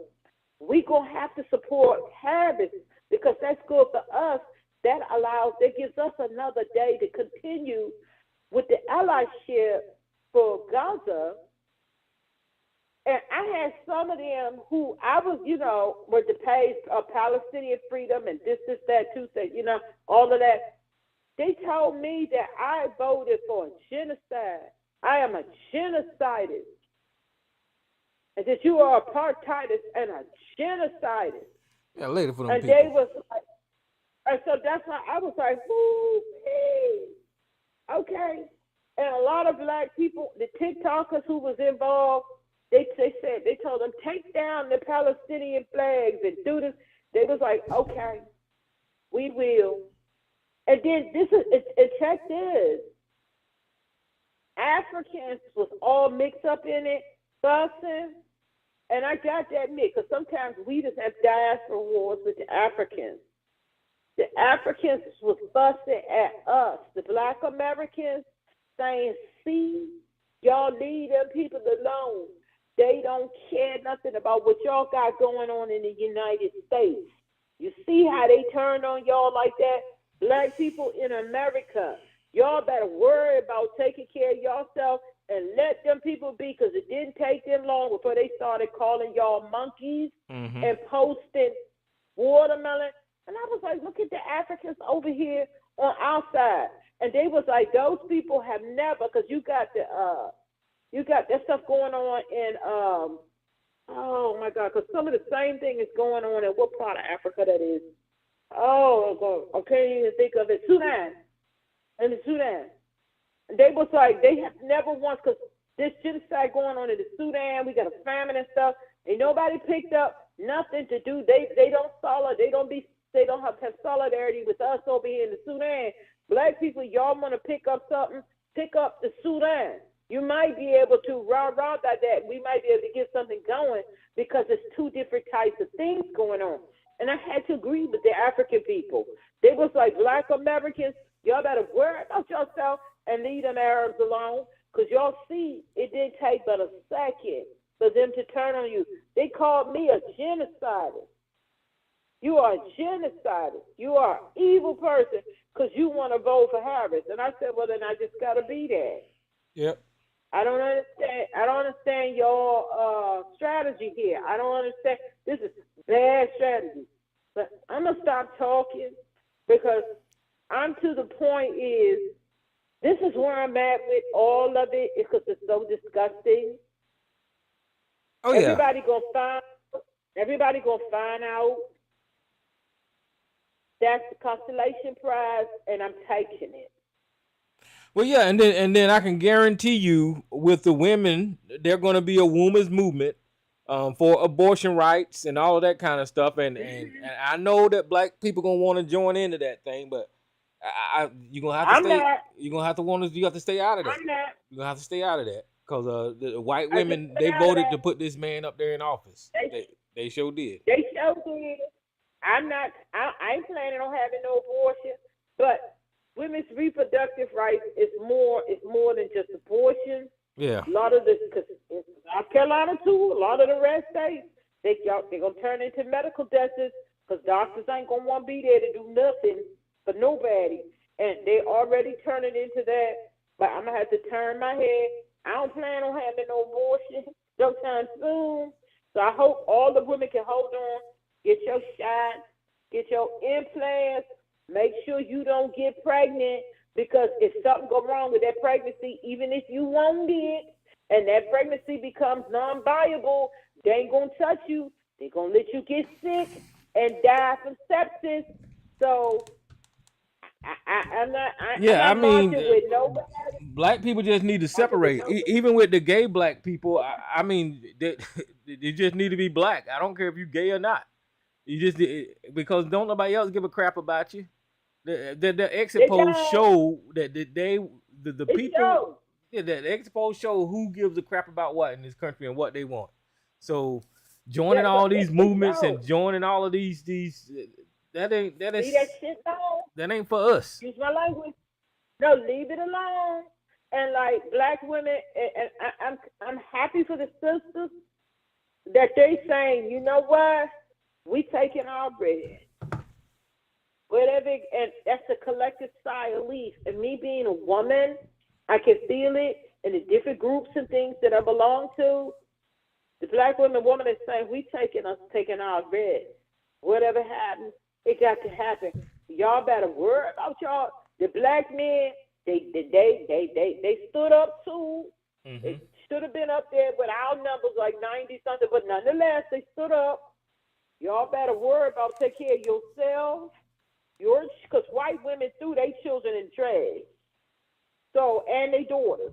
So y'all better worry about taking care of yourself, taking care of your children, taking care of your family. The men, y'all better worry about taking care of yourself, take care of your children. We better worry about taking care of ourselves because it's going to be a little rough. But we used to struggle. We used stuff like that. We be all right. We going to be all right. But that's a message to take away from all of this stuff is that we have been going through this ever since this country was invented. And we remain strong, and we're going to continue to remain strong, and like you said, we're going to get through this. We always do. We're going to get through it. We always do. Because I heard Ta-Nehisi Coates, so they was asking him, are you going to leave? Because he has the finances and stuff if he wanted to, and he's lived all over the place with his family. Are you going to leave the United States? And he was like, no, I'm not leaving. Like, why should I? He said, I'm part of this country. This country is part of me. He said, now, I'm not going to minimize that it's going to be kind of rough, but he said, this is something new to us. Some of these people that's about to go through some rough, they ain't used to this. He said, but I think if we pay attention, take care of our finances, and look out for the vulnerable, we can get through this. We will. And I'm sure we will. We're resilient. And I honestly don't think it's going to be as bad as people think, but it's not going to be good, but it's not going to be as bad as people think. And that's what he was saying. I'm not going anywhere. Why should I go? I don't think they're going to have us in concentration camps and back on the plantation. They have machines to pick cotton now. So I don't think it's going to be all of that. It's not going to be good, but it's not going to be, oh my God. I don't think it's going to be, oh my God, we back in slavery. But it's not going to be good. But I don't think it's going to be all of that. But a lot of people, though, for the Latino community, hoo-wee, and for the Arab, hoo-wee, and white people who ain't used to paying for all that stuff, and when all their unions and stuff get crashed and burned and different things like that, they're not used to this type of, they pull white trash, y'all, up in Appalachia, but the average one of them is not used to what's coming for a lot of them. And the reason why I think it'll be worse on them, because we as Black people, we know how to brace. And I was explaining to my mom, you know, like when you get on a roller coaster before it take off, you don't just sit there loose and lax because you know it's going to stop. So you brace. We're used to bracing and getting through. They Mm-hmm. not used to that, and they don't see it coming. So that's why it's gonna hit them worse. They don't see it coming. So I think we're gonna be all right. Not all right. We're gonna make it through. We're gonna make it through whatever it is. So everybody's like, I'm leaving, I'm leaving. Now I'll be honest, if I had plenty of money, I would take me and my immediate and go to Canada if I could Yeah. for for a while, see what it looked like.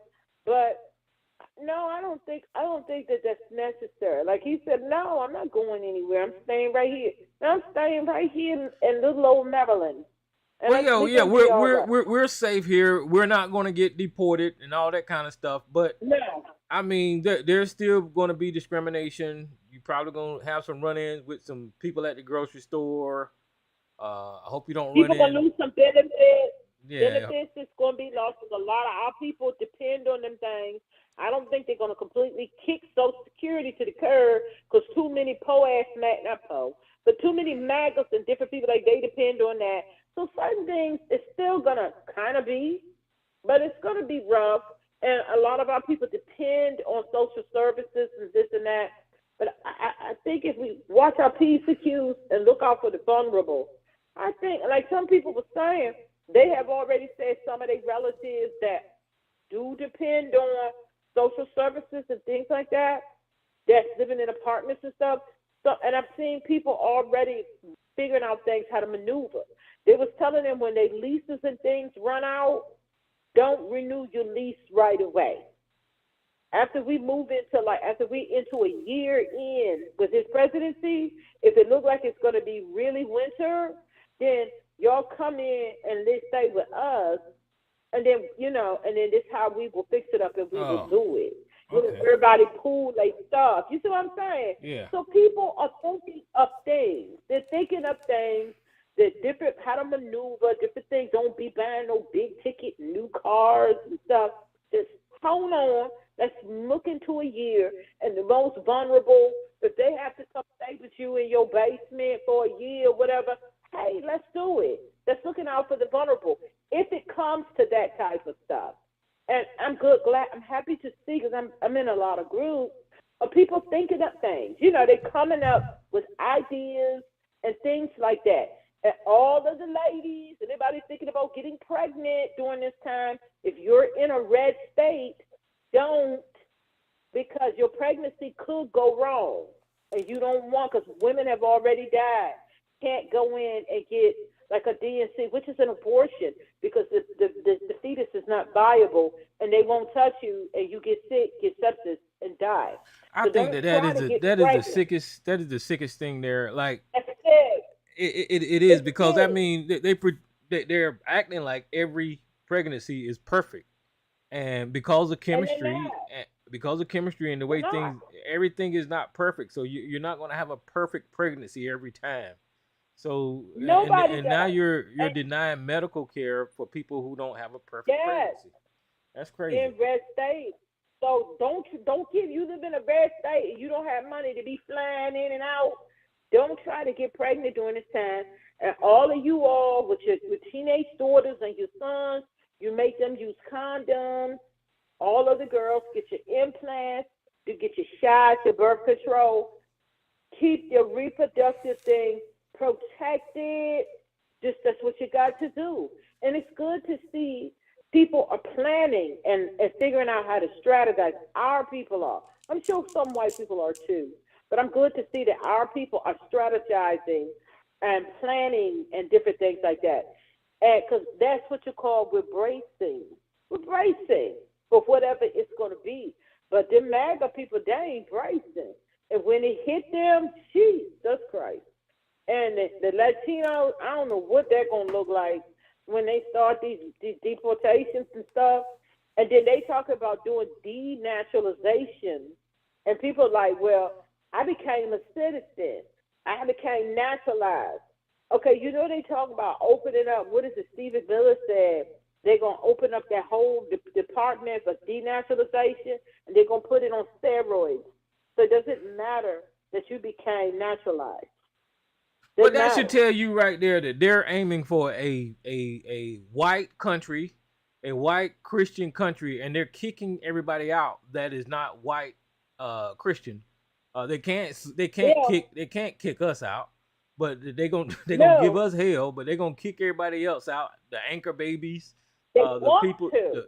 the people who came over here and had children, they're gonna denaturalize you guys and kick you out. and You send know. and send you out of here.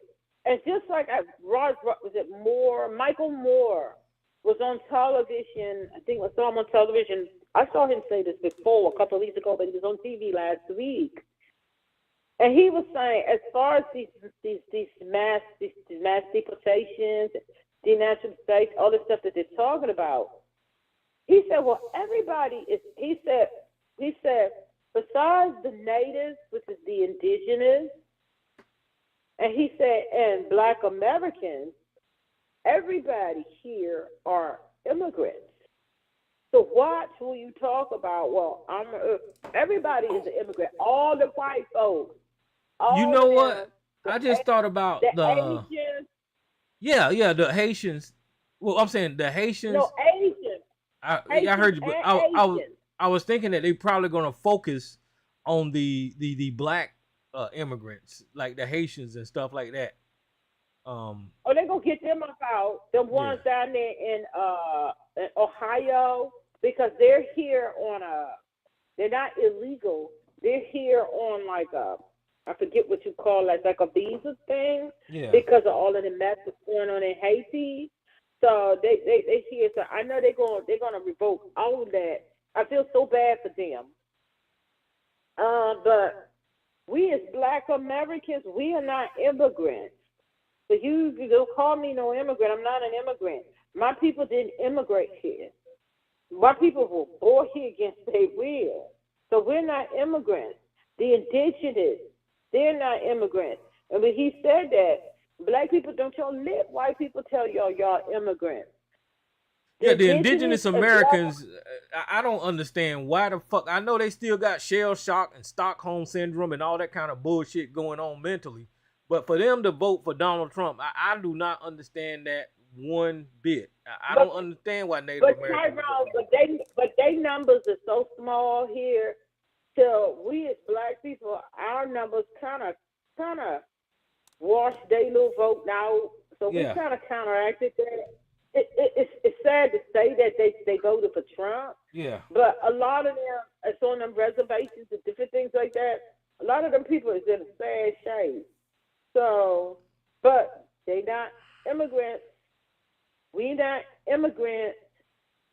Everybody else is. Maybe some Mexicans, depends on where they at. Because some Mexicans, they were here in certain parts of the country, Texas and California and stuff like that, back when everything was territory.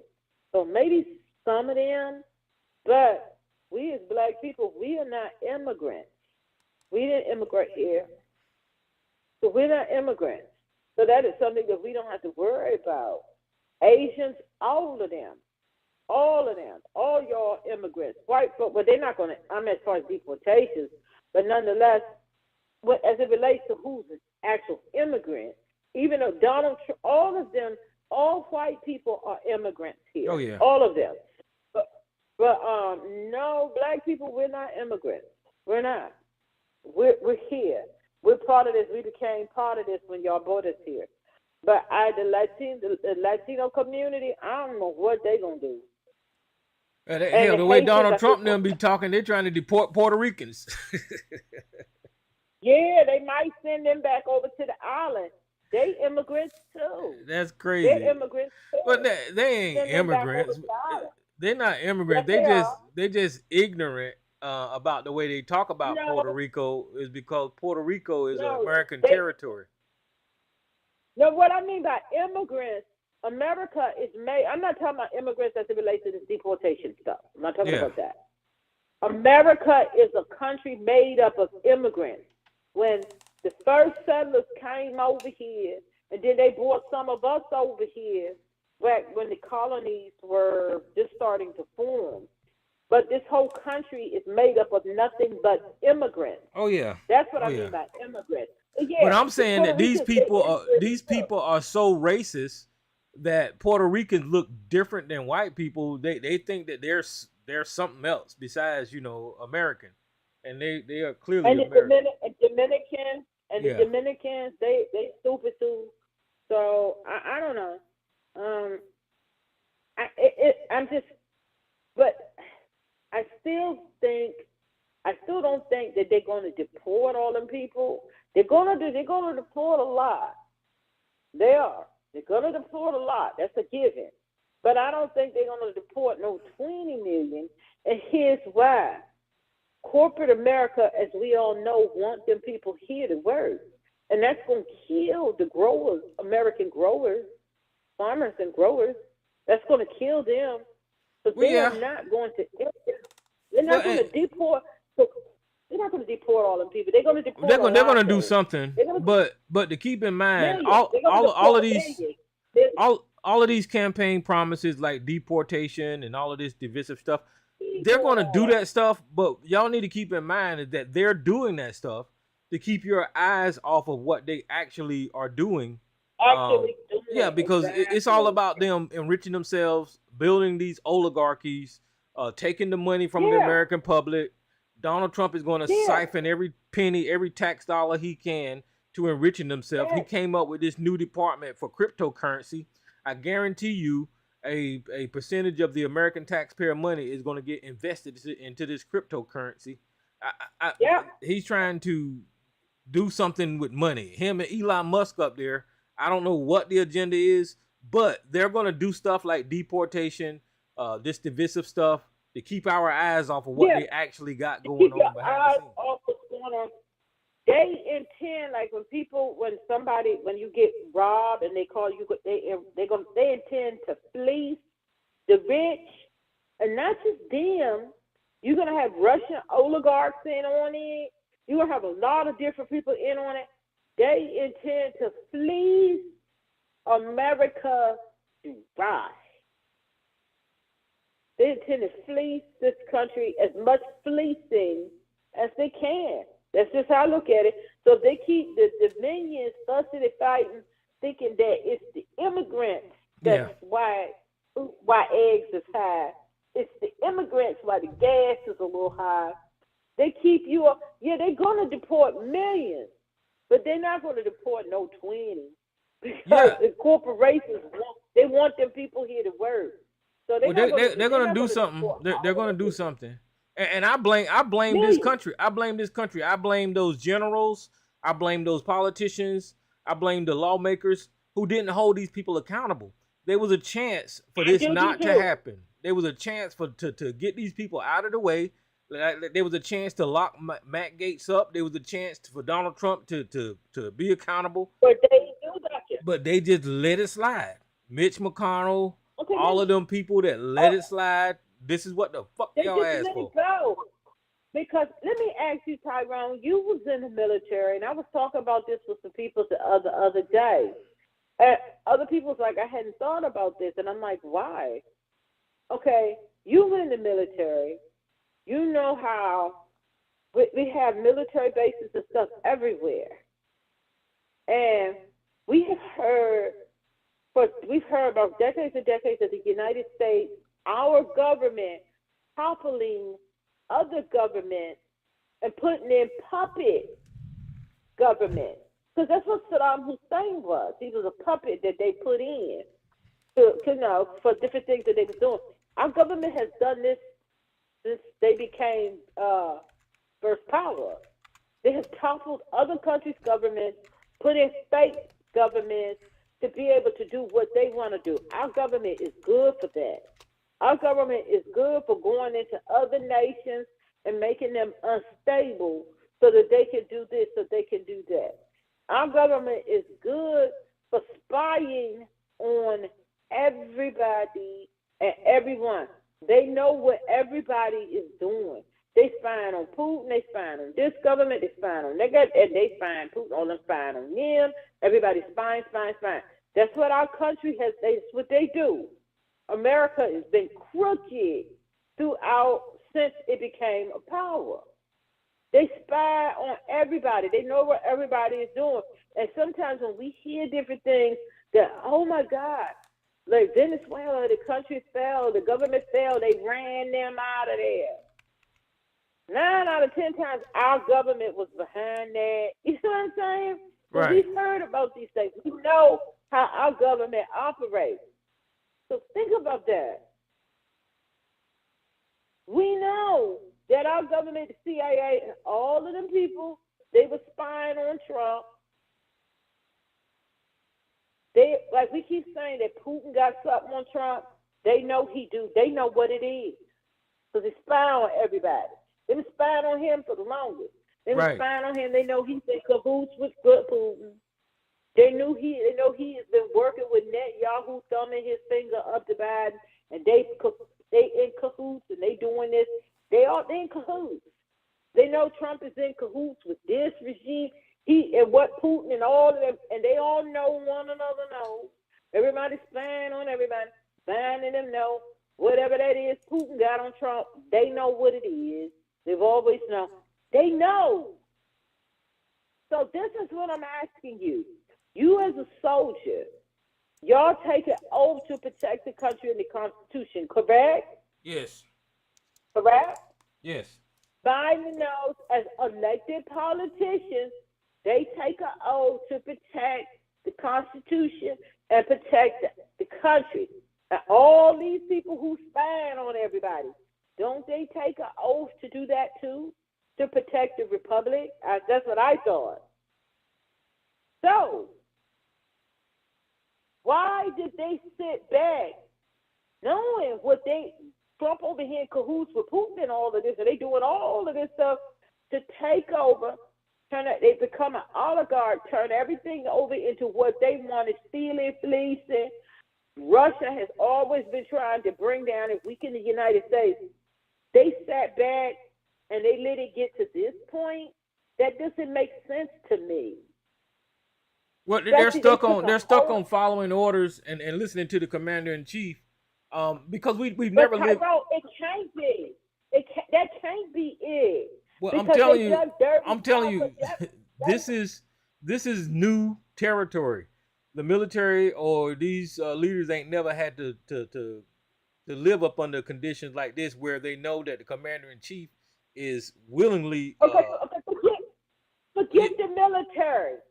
Forget the military. I get that. Okay, you answered that. Forget the military. I'm talking about intelligence, CIA. We have all kind of spads and spooks that we don't know nothing about. That ain't military. But no, but see, that's who I'm pointing the finger at, saying that they are wrong. Just like General Kelly, whenever he was Donald Trump's chief of staff, he was wrong for sitting there with his mouth shut, watching all of this illegal stuff go on, not at least releasing a statement to the media or letting the country know what all is going to. They should have been sound the alarms when they seen all of this crazy stuff going on, but they didn't. So I don't know why they so weak and won't do that, but they should have. But why didn't forget the military? Why didn't Biden, who they have ops all over the world, they knew what Trump and them was up to. Why didn't they do something? Why didn't he just get rid of Garland or put somebody in or threaten them, say you need to go ahead and prosecute Trump, prosecute? They know all of the dealings Elon Musk is doing because they spy on everybody. They sat back and did nothing. Well, now I think that they're scared of the backlash from the American people because Trump had a big base. How would we know? How would we know? But I don't know. But I know that Merrick Garland didn't act on Donald Trump, even though he was the head of the Department of Justice, knowing that man broke laws until it was too goddamn late for him to do anything about it. So I mean, I'm talking about secret stuff. I'm not talking about just stuff we know about. I'm talking about secret stuff, spying stuff, whatever the stuff is that Putin got on Trump that could destroy him. Why didn't they use that? And a lot of it is politics. For some reason, they don't want to look like it's political. I don't know what the hell that is.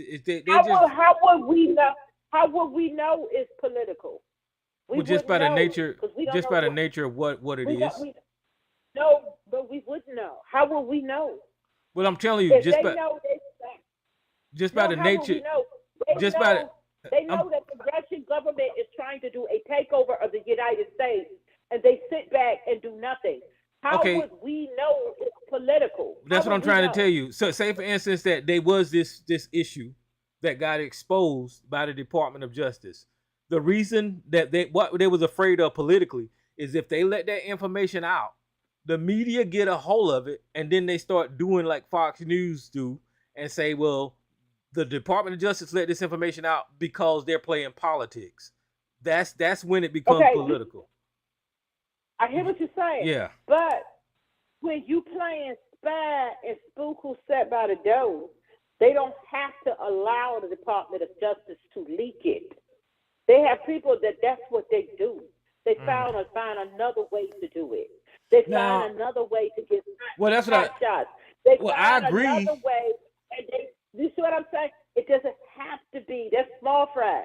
It Well, doesn't I have to agree be the that they should Department of go ahead Justice and now. they should go ahead and prosecute it like it was a dang on No, crime. I'm not. Do it. I'm Do not it. talking. Go ahead. I'm not talking. I'm not talking about that. If you think, okay, I'm thinking about spying, spies, spooks. They topple governments. They topple regimes. They bring down kings. They do all kinds of stuff, and we don't know nothing about it. Prince, a king over in Britain, they go, oh my God, he had a stroke. That's all we know. That's all we care. Who knows? The American government could be behind that. How we know? So what I'm saying, stop thinking that they have to go through official channels and the Justice Department. They have their ways of doing whatever they want to. Well, I'm saying how would you suggest I dealing don't with know. it? I'm not a spy. I'm not a spy, so I can't answer that. Ronald Reagan them sold cocaine to get money to give to people to fight a war. Yeah. Let me see who this You caller see is. what I'm saying? Who's this That's what caller? I'm saying. You gotta think spy. I'm not a spy. I don't know. What's going on? Hey, what's up, JNYC? All right. You, Yeah, I mean, that's adding on to what y'all saying. When this country wants to crack the whip, it cracks the whip. It failed. That's what I'm saying. It failed. It let him slip by, and because they wanted to. Because if they wanted to stop him, they could have stopped. Democratic Party, the ball was in the park. They fouled. Biden fouled up. He could have used that power. He want to act like you said, the persona of, no, we want to be fair and all this bullshit, right? And, oh, no, we're not going to play that rule. We're not going to do this. Well, there's ways that you can legally, not illegally, you can legally use your power to the fullest extent like Donald Trump has, and then he went even farther than that. So Biden trying to keep this persona of us Democratic Party, we do things by the book and everything is, we're not going to go after him and we're going to be respectful and all this bullshit when the other side is not hearing that. They don't care about you trying to shake. They spit in your hand when you try to shake it type shit. And they by playing that, this is where we at. Like I said, I last week, I repeated. Kamala, what she did what she had to do. The support, she can't do it by herself. Support system. The support system didn't do what it was supposed to. And why I say? Because we're where we at. The reason, there's many reasons and components, but they didn't get it right. And the team around her, they did what they could. I'm pretty sure they could have did better in certain things, but more than anything, the Democratic Party didn't do their job. All this, the party within the money, the ones that are in the money, just like the way Republicans are, and all those people taking checks from the corporations. This is where we at. And again, I say, Democrats gotta look in that mirror. Talking about not the people that voted, you did what you had to do. Those people that went out there and knocked on doors and all those people that was out there pushing and sacrificed their time, they didn't get paid nothing. And then those that did get paid, but they did their job, we're not talking about that. We're talking about those that fouled up, didn't do what they were supposed to convince the people, because this is a convincing game. Everything is a convincing game. If you start looking at everything in life, right, you say, oh, why do we do what we do? We're convinced. Somebody's convincing you from the beginning of your life to do things a certain way, right? Yeah, people pick their own path and stuff like that, but at the end of the day, most of the things that we do, they're convincing you to do it. So whether it's bad or good, in the elections, they were trying to convince you that she is the better person, even if it's the truth or it's not the truth. The point is that you're trying to convince that person. Even though it's the truth, they might know it. You still got to try to convince them to go the next step, which is the vote. So what I'm saying is that the convincing game was not done right, and the people that convinced with the lies and all the shit that they used worked. There's a portion of this country, I've said it many times, and other people have said it, there's a portion of this country that is ignorant to facts and certain things, right? And then there's other half that are knowledgeable, but you need a little bit more than half to get the shit right. So I'm saying there's some people that, they might know this, they might know that, and they didn't want to vote for another person, and that's part of it. Why? There's different shit. People were not convinced enough to get up and go vote. Those people that could have added on to the numbers of the people that did vote. So I'm just saying, again, a reflection, of what's going on. And I'm going to say, feel bad, but don't feel bad, because now all the talking that they've been saying, conspiracy theories and all this shit, let them do what they're going to do. They're going to fix everything. Now there's no excuse. You're going to sit back, and if the fucking country goes to hell, it's going to go to hell for everybody. Because guess what? Yeah. Desperate needs and people, desperate measures.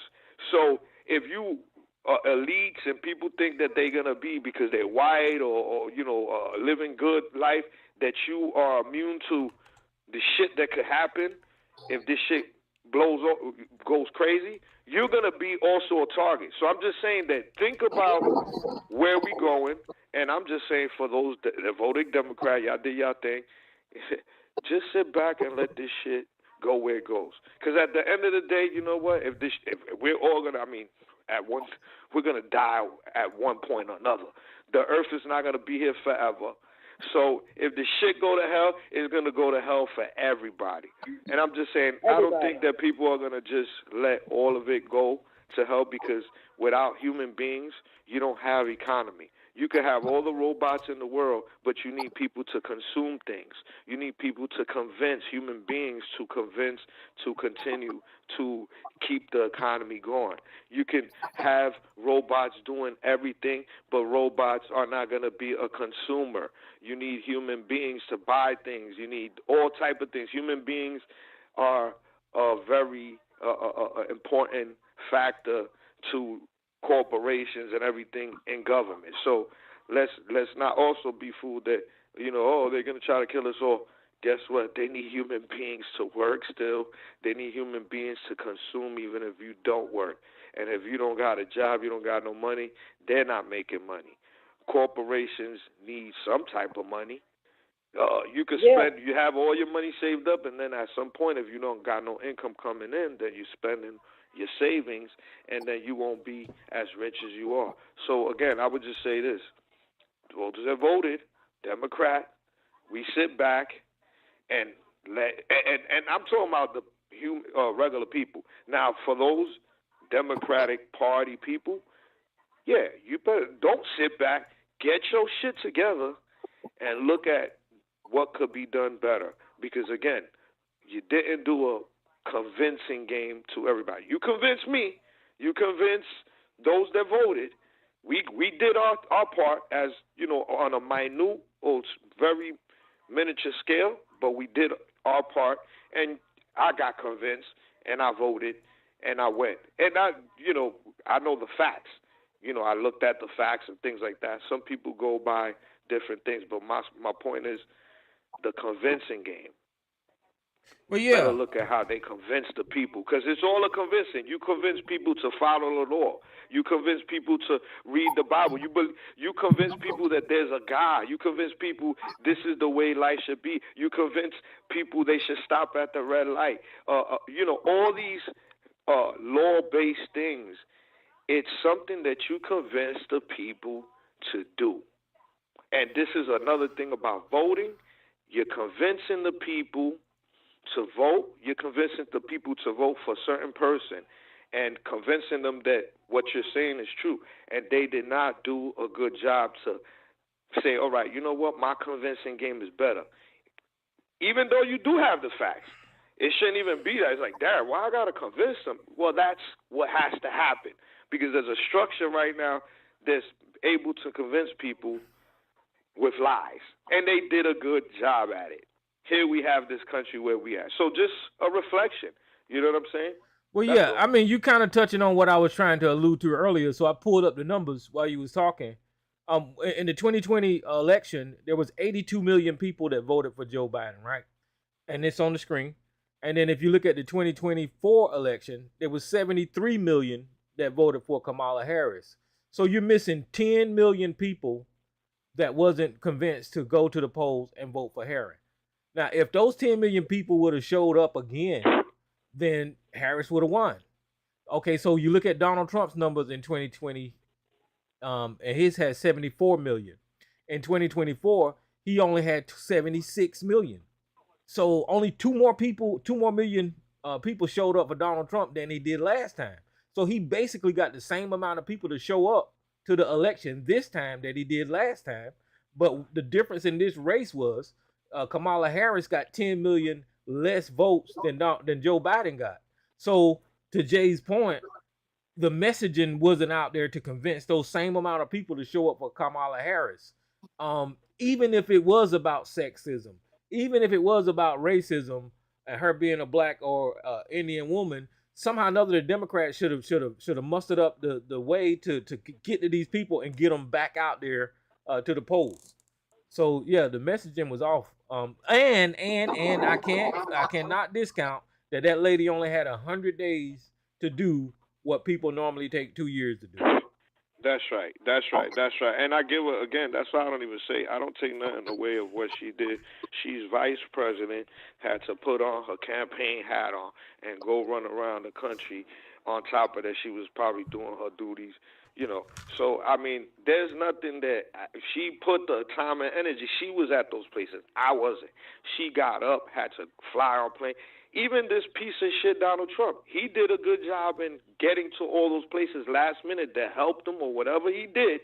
But what I'm saying, at the end of the day, she put in the work physically, mentally was there, but is a component. It's like the Voltron Transformer concept. It takes a whole, it takes pieces to make it happen.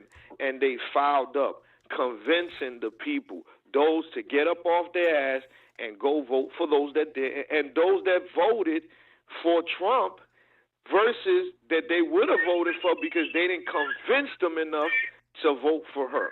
So, well, like I said, Donald Trump, like reflection. Donald Trump really didn't do no heavy lifting. Like I said, he only garnered 2 million more votes. I mean, that's a lot. Look at but that. He really didn't increase the amount of votes that he had. Where we fell short at was the people showing up voting Democrat. Right. Mama's boy, what's up, man? Peace, family, peace. Listen, I feel like y'all are touching on some things. That the reason why I chimed in, I wanted to say, well, you got to go all the way back to the beginning. I think you guys are looking for a solution that was obvious from Jump Street. You don't change horses midstream. You don't go to war with the army you want. You go to war with the army you have. You build around it and you make it more fortified so you can complete the job. So I throw kudos out to the black women in Detroit.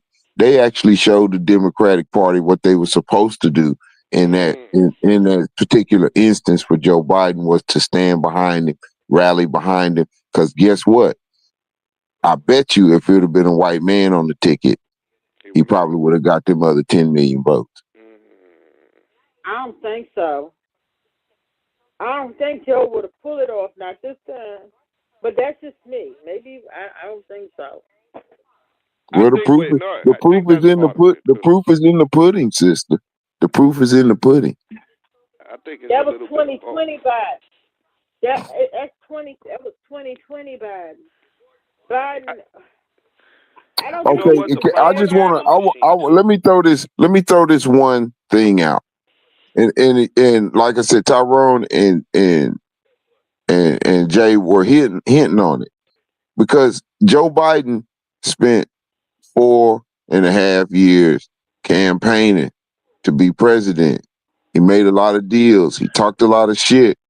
Kamala didn't have that kind of time to go and make those relationships that Joe Biden had already built in, you know. And it's common sense. You don't change horses midstream. And it wasn't even midstream. It was almost over, and they changed horses. That makes it even worse. I just don't. I think if Joe Biden was a little more, Joe Biden he's real slow. He slowed down a lot. He's a white man. I don't know how old he is, 81, 82. I just don't think Joe Biden. He's slow, and he walks with that kind of a jerk, like he can barely go. I just don't think we were all gonna vote for him. Right.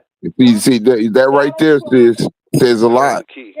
That right there says a lot. You can't overlook that. You can't treat that like a small granular saying. You said it out your own mouth, and that you, despite his herky jerky or whatever appearance, you was gonna vote for him anyway. How many people do you think? Let me ask you a question. How many people do you think got disaffected with the Democratic Party watching what they did to Joe Biden? A lot of people did. You think maybe you could have got maybe a couple of million out of that, got pissed off and said fuck voting? Fuck it. Maybe a little more of that. But I think Trump still would have won. I think Trump still would have won because, first of all, Joe Biden ain't in no shape to run. He wasn't in no shape to run a campaign. He wasn't as bad off as what we thought, but Joe Biden just was not in no shape. I don't think we'll know. He wasn't in no shape. Joe Biden was not. If Joe Biden had to, because Trump had muddied him up so bad, and Biden was going to have to try to run some kind of a campaign and get out there on the campaign trail to try to do something about all this disinformation. Biden ain't had the strength and the energy to do that. He just does not. I don't think we know that, though, sis. No, we do. We do. How explain to me how we know. You know how I know we know? Okay. Because after he didn't have to run anymore, and it was all on. They pushed Kamala out there. Whenever, not we don't know anymore, but I know I'm talking speak for myself. Every time we saw him since then, Joe Biden could barely go. He was still like a ghost. He still was like a ghost. Biden didn't, no way. Biden, he could keep up that pace. He wouldn't have had, because Trump didn't keep up the pace that Kamala and them had running, because it was kicking his ass. Joe Biden wouldn't have been able. You never seen Donald Trump run or jog. See, the thing I'm saying. But Joe Biden could not. Couldn't even walk. He kept up Trump's pace. He couldn't even keep up Trump's pace. Ain't no way. I don't know about that. The only reason why I can say that is because he didn't get a chance to do that. He didn't get a chance to display any of that. The minute he announced that he was, dropping out, made him lame anyway. Just off to the side because It was all the already made. energy, because there was such a low amount of time, all the energy was going to have to immediately be turned and directed to Kamala for Kamala. He was actually going to be a footnote the minute he said he was. I mean, you really can't. Only reason why I say you can't say because we didn't put it to the test. The scientific They can't experiment just kill him. never got put on. Y'all trying to I mean, y'all trying to we y'all don't trying to kill know. that man. Y'all trying I to don't. kill that I man. don't. I can still say, Typo. but sis, I can still say it's the unknown because it didn't get pushed. They Okay, switched okay, in the middle. It's the unknown. okay. I will agree with that. It is the unknown because I don't know for sure. I'm just saying what I think. So I can agree with that. What you say, Jay? I'm in the middle. I think that again, regardless of that, I don't know. It could have went anywhere, but what I do acknowledge is that the Democratic Party's machine, the way they advertise, the way they promoting, the way they using the internet, they need to be a little bit more innovative. No, So I agree. the propaganda machine that these people had, right? You had They people needed that. They like needed that that. the conspiracy theories overrode everything, and that's a problem. Everything. That's a problem. You're gonna have that portion. Let's not be ignorant and say, well, there's not gonna be an element of that. But when you got a lot of this shit on the internet overriding the truth, and you got more people questioning the shit for years. You know what I'm saying? Out for years it was going on. And this is where I say Democratic Party got issues in certain things, right? So when they do these hearings, when they bring them down to Capitol Hill, and they bring in Facebook, and they bring in Instagram, whatever social media companies, they're not cracking on them because they're taking those donations from those companies, and also they're not teaming up with other tech companies to counter that. They're not investing enough money in cyber. Look, we talk about cyber attacks. How is it that people on the internet, right, hold government agencies and private companies ransom where they actually give the money? They done took money from police departments and precincts where they told them, listen, if you don't give us this amount of money, we're going to release all this information. How the hell that happens? You see what I'm saying? Now, this is cyber shit that's going on within government agencies and things like that. So I'm just saying, like, y'all got to really check this shit. Hackers got over. You're going to always have, again, negative. But how the hell you not putting and investing in the shit you need to do so you could counter that shit? And what I'm saying is that, again, with the Democratic Party, those in charge of that, again, this is not to the civilian. This is not the voter. This is those people dealing with companies, and they're in government, and then they're dealing with private companies that's in social media and all that, and then you have a media department, right? So that's another thing.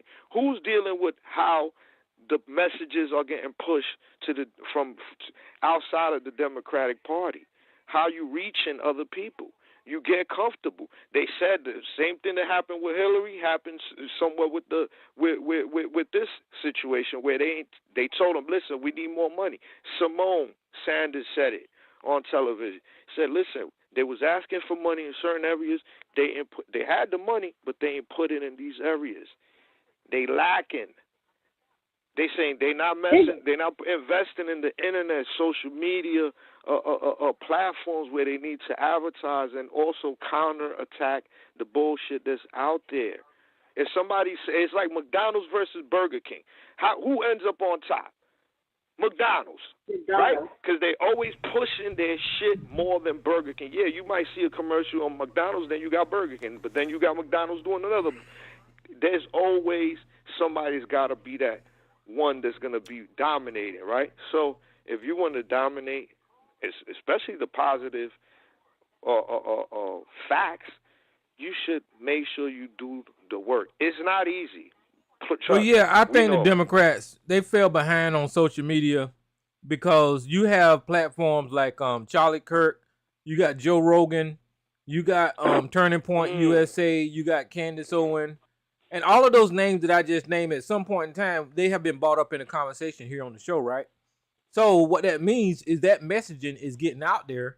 And the Democrats don't have anybody except for who? Charlemagne the God or whoever, that's the only comeback that they got, You all y'all talking about propaganda. Those are propaganda. The Democratic Party needs a propaganda machine. They need to put out their own propaganda. Right. But the difference is their propaganda will be facts, but you gotta feed it, and it has to come off as propaganda. You have to curse. You got to have the homeboys, the fly girls. You got to have the Charlie Kirks, the this and that. You got to have your own propaganda machine, just like they do. And you got to build it, and you got to make it do what it do. Yeah, you got to beat back on that. You got to beat back on that misinformation. Soon as that information come out, you need to have some type of messaging pushing back on that stuff. You can push back, push back, but spew your own propaganda too. But Tyrone, let me ask you: do you think that Joe Biden would have been able to run a campaign? Would have been able to run, and with all of that propaganda that was out there, him being torn up, Joe Biden in the predicament he's in, do you think Joe Biden would have been able to run any type of campaign? That debate showed us everything we need to know about Joe Biden, and nothing against Joe Biden, but I mean nothing against him. Yeah, I mean he lost something somewhere in these couple of years, and I can't even imagine how heavy the weight of the White House being a president is. So that took something out of him. So he lost a kick in his step in that debate. Donald Trump didn't have to do nothing during that debate, and Joe Biden looked like he was 100 years old up there against Donald Trump. Well, Donald Trump, get ready, because now he's going to be in office for another 4 years, and Donald Trump might be looking like Joe Biden or worse. Well, listen, I'm gonna be honest about this right here. The right wing always project and they tell on themselves, right? So every time they was talking about Joe Biden hyping up on some type of drug and having all this energy when he's presented, that's exactly what the fuck Donald Trump is doing. Donald Trump is, listen, you can tell sometimes Donald Trump don't have all that energy. But you can tell where this motherfucker is just wired the fuck up. And ain't nobody calling that shit out. Listen, when he be grinding his teeth, when he grinds his teeth, if you watch his so teeth, what they would do is they would accuse Joe Biden of that stuff. Joe Biden ain't doing that shit. But that's what the hell Donald Trump was doing. Who is this unknown caller? Who's this unknown caller? What up, Tyrone? Hey, what's up, Anthony? Oh, wait a minute, Tyrone. Before Anthony go, it's Mama's boy. Are you still there? So, Tyrone, you in agreement with me? Yes, Tyrone is in agreement with me. Ain't no way Joe Biden could have ran no campaign. Like I said, we don't know. Well, the jury's out on it because we don't. There's no way we would know. But what should have happened with the Democrats, right? And I remember Lisa alluding to Donald Trump Joe Biden said that he was going to be a one-term president. So the Democrats should have prepared halfway to their term. I don't disagree with that. They should have prepared halfway to term. Either it was going to be a Kamala Harris or a open primary or somebody new. Right. Exactly. Yeah. They should have had a primary. But that's why I was disappointed when Joe Biden announced he was going to run. Because I was looking at him like, why you trying to run? You ain't going to make it. I mean, when he announced, y'all remember, I was pissed. I was like, I thought he wasn't going to run, but when I looked it up, he never said that. We thought he was going to be a lot of people thought he was just going to be an interim president, get Trump the hell out the way, do a term, and then all of a sudden, he sat up there with that jerking walk, and I'm like, I'm announcing my candidacy. And I'm like, dude, you're not going to make it. You're not going to make it. And I was so hurt and scared. They shouldn't have done that. They should have been like, no, and had a primary. Had all of Kamala and all that they want to throw. They had, what's the dude out in California? The Jewish guy from Gavin Newsom. Gavin Newsom. And then the Jewish dude, I can't think who they wanted her to pick as their vice president. And even the guy out there who was her Walls, all them. They had all them throw they had over in the ring. They would have won Trump ass out if we was able to have a full primary. Biden had no business announcing he's too old, and he just got old. Well, and Mama's boy said something that's true about this country, and I mean it's sad to say, but a white male will have a better chance of running than a woman. And the reason that I'm saying that is because Hillary Clinton was way more qualified than Donald Trump, even though she won the popular vote.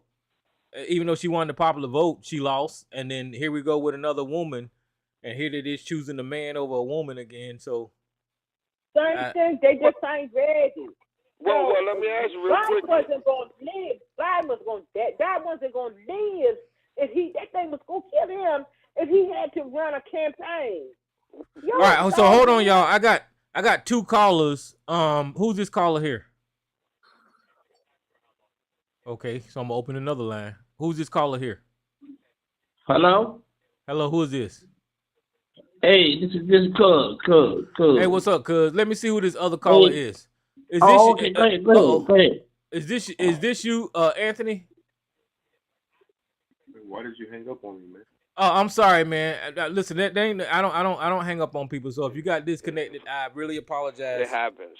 Yeah, so please. Happens to everybody. You just call back in and Tyrone let you back in. It happens to me. So listen, real quick. I'm not on that. So we're gonna let Jay go and then Anthony go and then Cuz.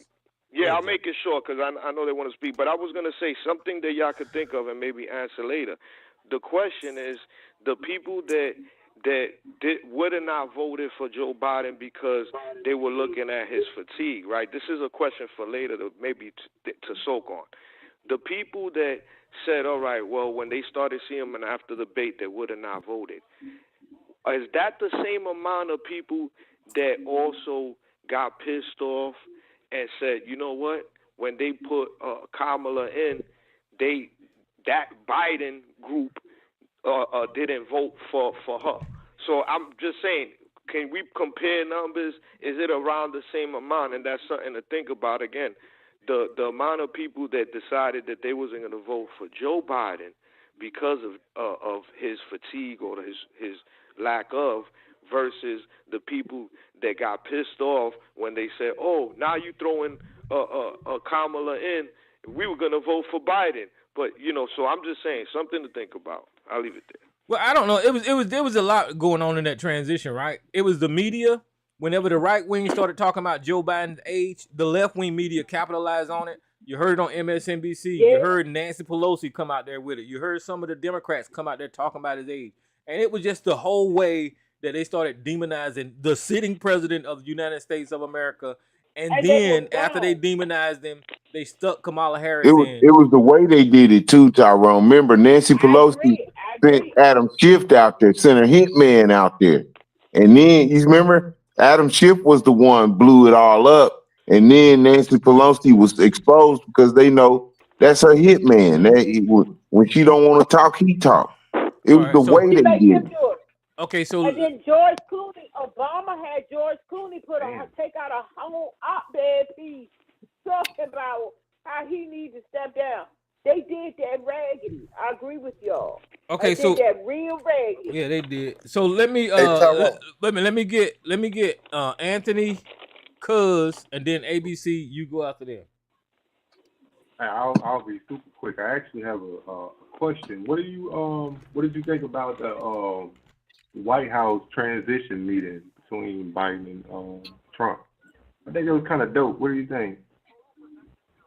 What I really think. So shut up. Let me answer you. So what I really think is Donald Trump didn't deserve the honor that he didn't afford Joe Biden. That's what I really think, because Donald Trump didn't have peaceful transition whenever it was his time to leave the White House. So him sitting up there this time didn't. I mean, this was some bullshit. It was some bullshit to me. But that was just my take. If you want to know what I thought about it. So, Cuz, what's up, man? And then look at this. Now he's doing dumb shit. Trump. Now he's gonna go ahead and add that Kennedy boy with the worm in his damn head. He's gonna add him to the cabinet. Yeah. And he knows damn well that man ain't no good for the cabinet, for his cabinet. And then I forgot what his position is. And then not only that, he's just doing it for smartness, because everybody put their thumbs down on him when he came out and said that, you know, he had a worm in his head and all this old dumb shit. You know, he's just doing that to snub his nose at people. You know, he's just doing stupid shit now. He adding different, and then Gatz putting him in there when there was some kind of hearing or something with him for fooling with them young girls and doing the same shit they say Diddy did, but this guy was exposed to giving the girls marijuana and shit like that, having you know wild parties with them. You know, that Gatz guy. He's naming him way up there on his list for something. You talking about Matt Gaetz? On him. Yeah. Yeah, he's gonna be the Attorney General, and Robert F. Kennedy is going to be the Department of Health and Human Services for RFK. Yeah. Can you believe that? And he's being investigated for those ethic violations with those girls and having big times with them with marijuana and all that shit. But we don't know that he's going to be confirmed because they're going to stop it. They're going to stop him right in his tracks. That's what Elisa was saying. But I think that they're going to go ahead and push that man through. That's just me. No, they're not. No, they're not. He's not gonna make it through. He's not gonna make it to confirmation that case.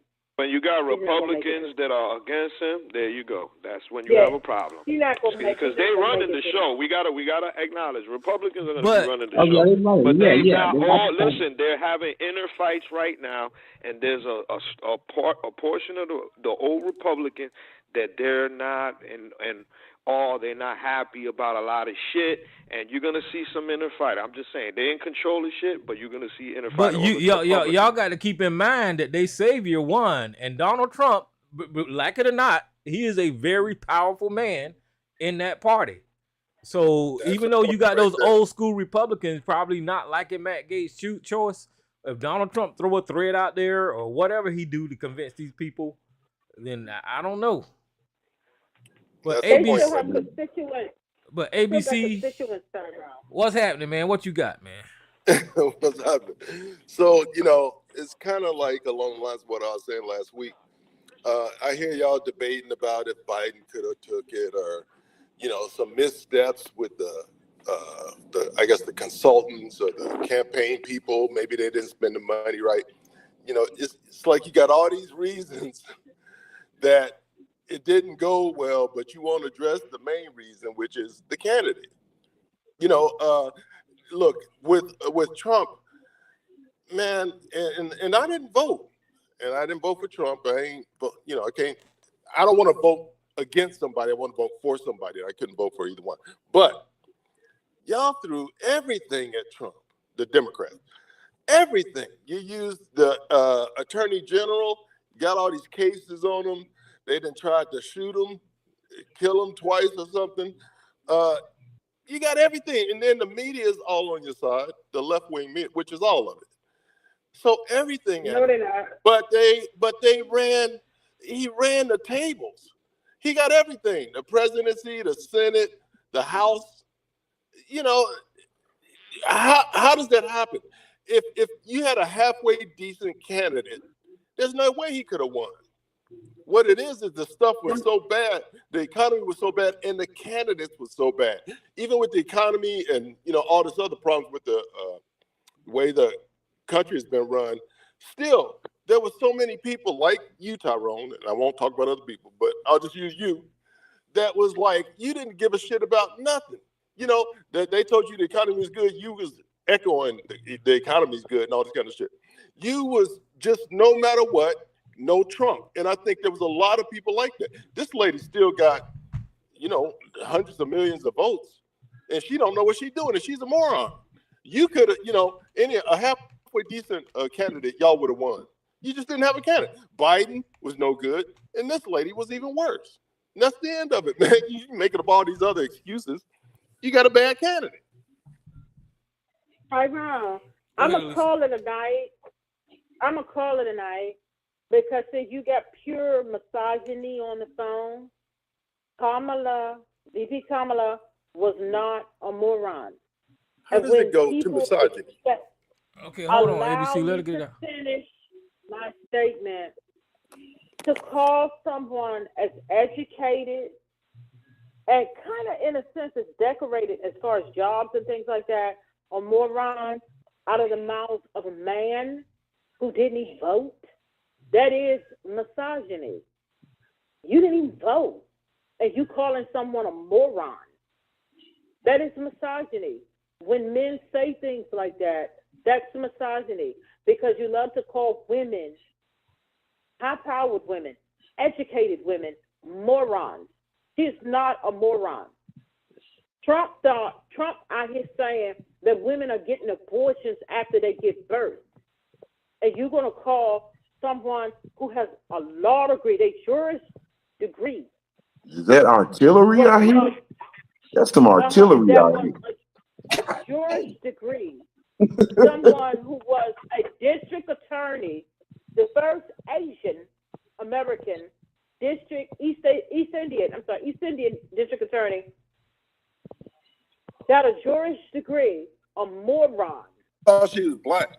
When the man you sucking off on, hold on, the man you sucking off on, sitting up here telling people damn. that Intercontinental ballistic missile. That women are having abortions. This emote like women do. It ain't. Hold on. A moron who's telling people we're going to get fresh water by turning on a tap from Canada and it's going to drain in. A moron who are telling scientists to look into bleach and it might help, it might bleach and disinfect it, kills germs and kills. So how do y'all look into that and see what that does? A moron who talks about windmills is killing birds, a moron.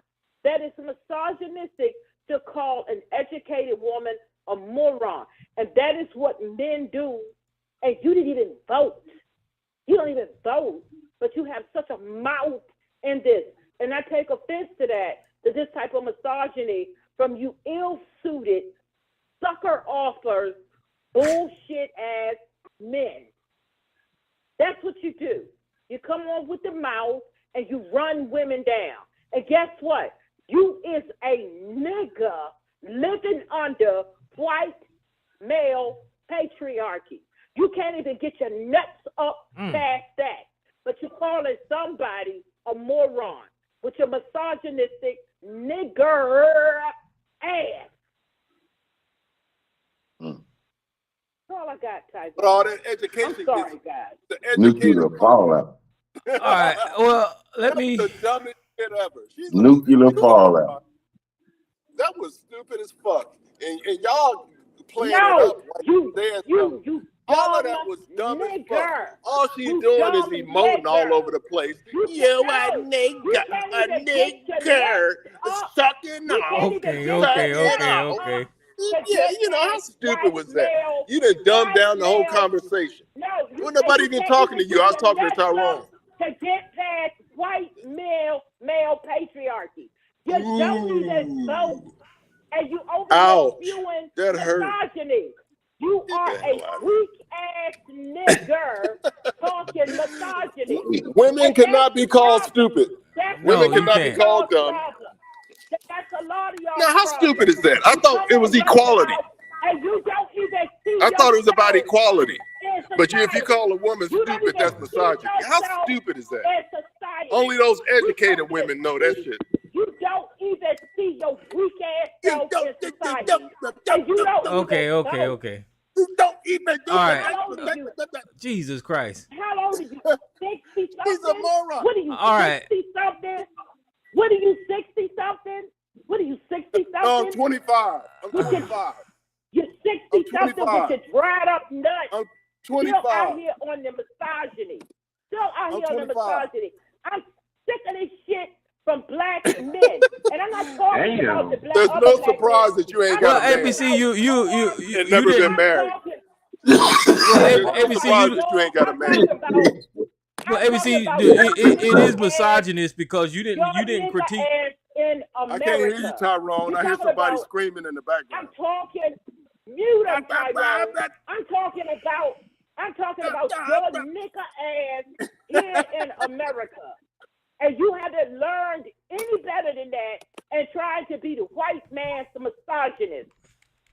Instead of trying to do better called me. and lift You up called me. out your current circumstance. I'm trying to these be the other white man's men- misogynist. all of these men on this line got better sense than you because Okay. they know what they got to do and they know how to conduct themselves Yeah. and lift themselves And y'all up out lost of the listening to predicament. those guys. You out here spewing the white man's misogyny because you're a dumb nigga. That's what A you are. nigga. You're A dumb nigga. nigga. Ooh, You're that a hurt. dumb Ouch, nigga. that hurt. You're the white man's dumb nigga. Hey, let me talk to your Because husband. I don't you're want to over talk to you. here spewing- All right, No, all right. Put the man over on the phone. here spewing Okay, well that's enough of You're that over now. here spewing misogyny. Tell her to Doing cut the it out, white man. We man's can't get job. past this. Because you Trying to have a came on here conversation. with that bullshit calling Kamala Harris stupid. You didn't call Joe Biden stupid.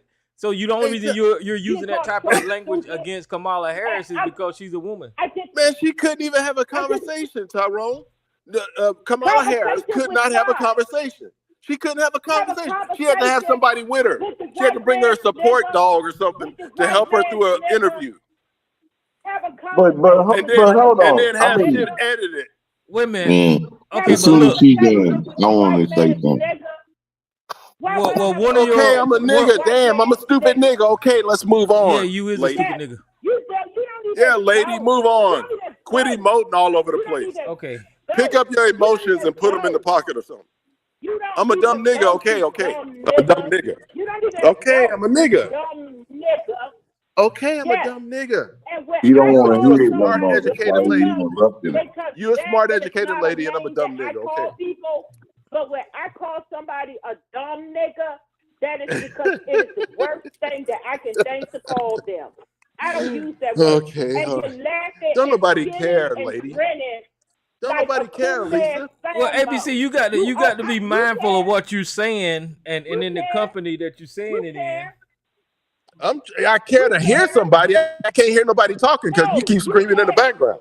What'd you say, Because Tyrone? you're doing that weak ass laugh. You care because you're doing that weak ass laugh.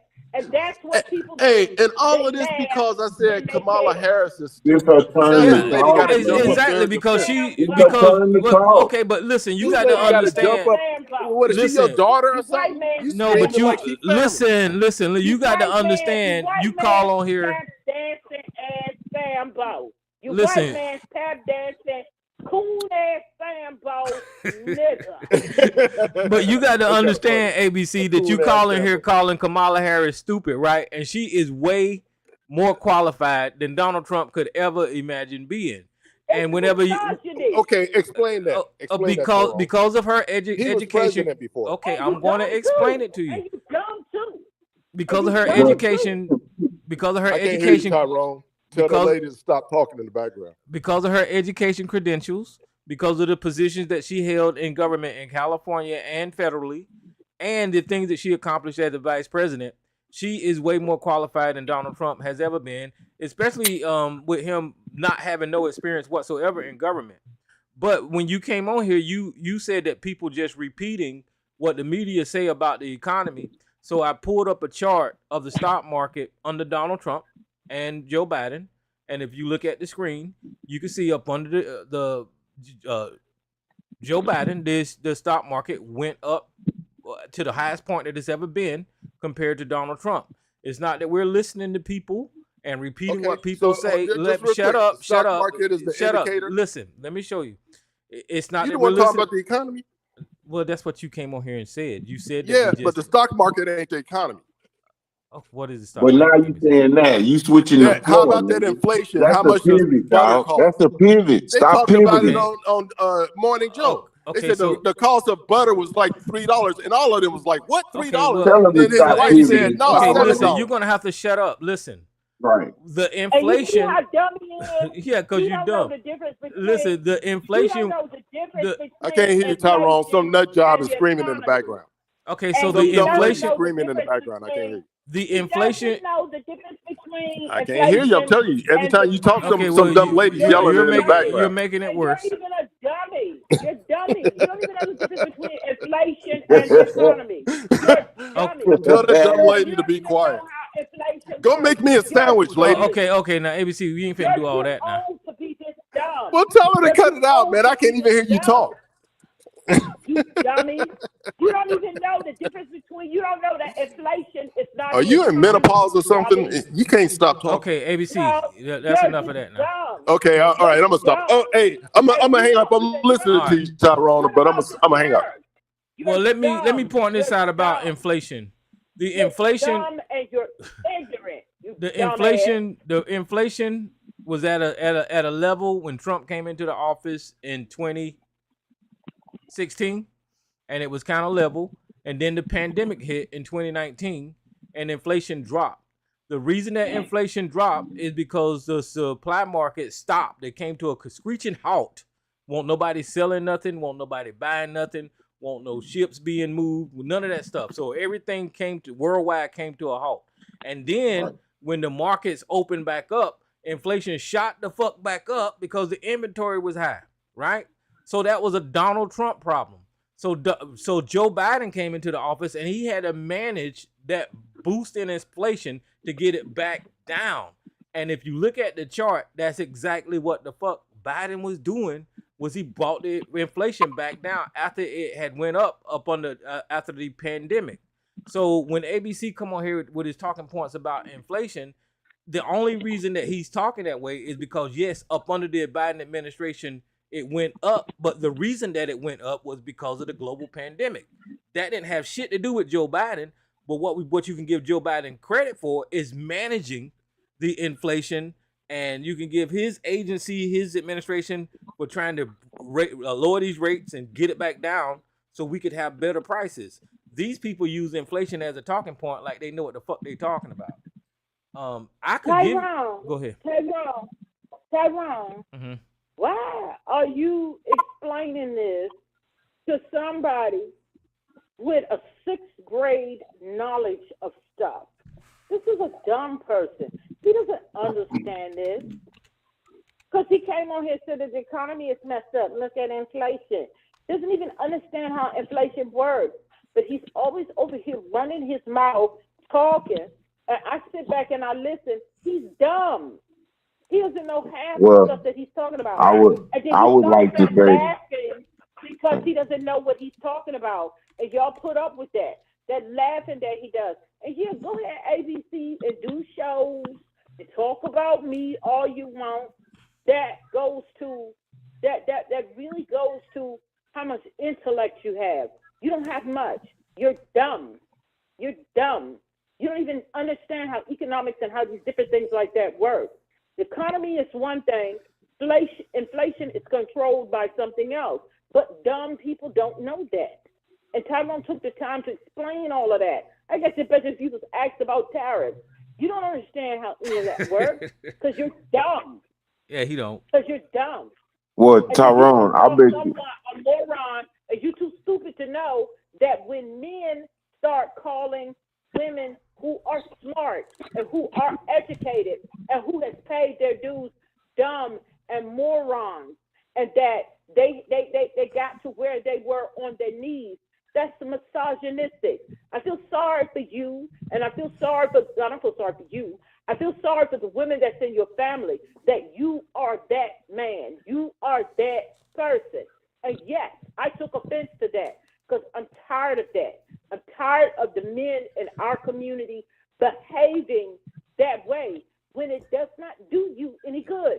Yeah, it was misogynist. That's the first thing that he called Harris was stupid. I was like, Jesus Christ. And these other men that are on this line, they know how to be men. They know how to conduct themselves, and they know what to do to stay above the fray and to stay above and do what they need to do for themselves and their families. But if you come over here, that's white man's work.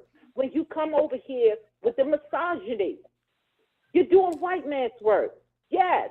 And then with the laughing, because you got nothing else to back it up. That's what dumb, ignorant people do. They laugh.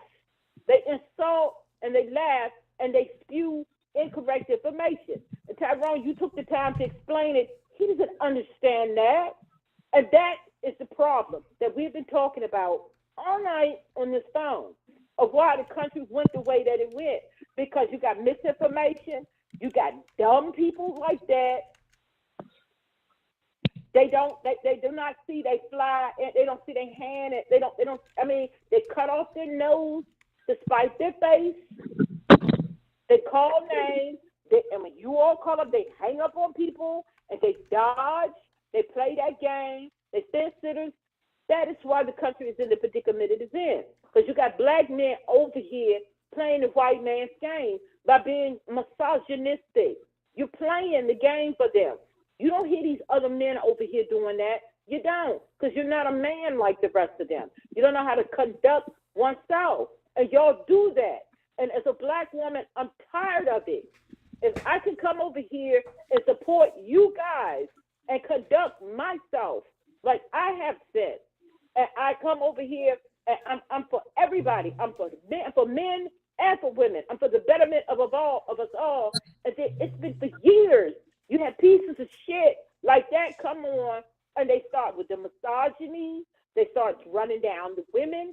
It's only for so much that people can take and want to hear. But it does not change the way that I think. I'm for all of our people, men and women. But you're a misogynistic prick, and you're doing the white man's game. You're playing his game, and he taught you and your dumb ass well. And again, you don't even vote. So why are you speaking? Why are you talking? No, let me take that back.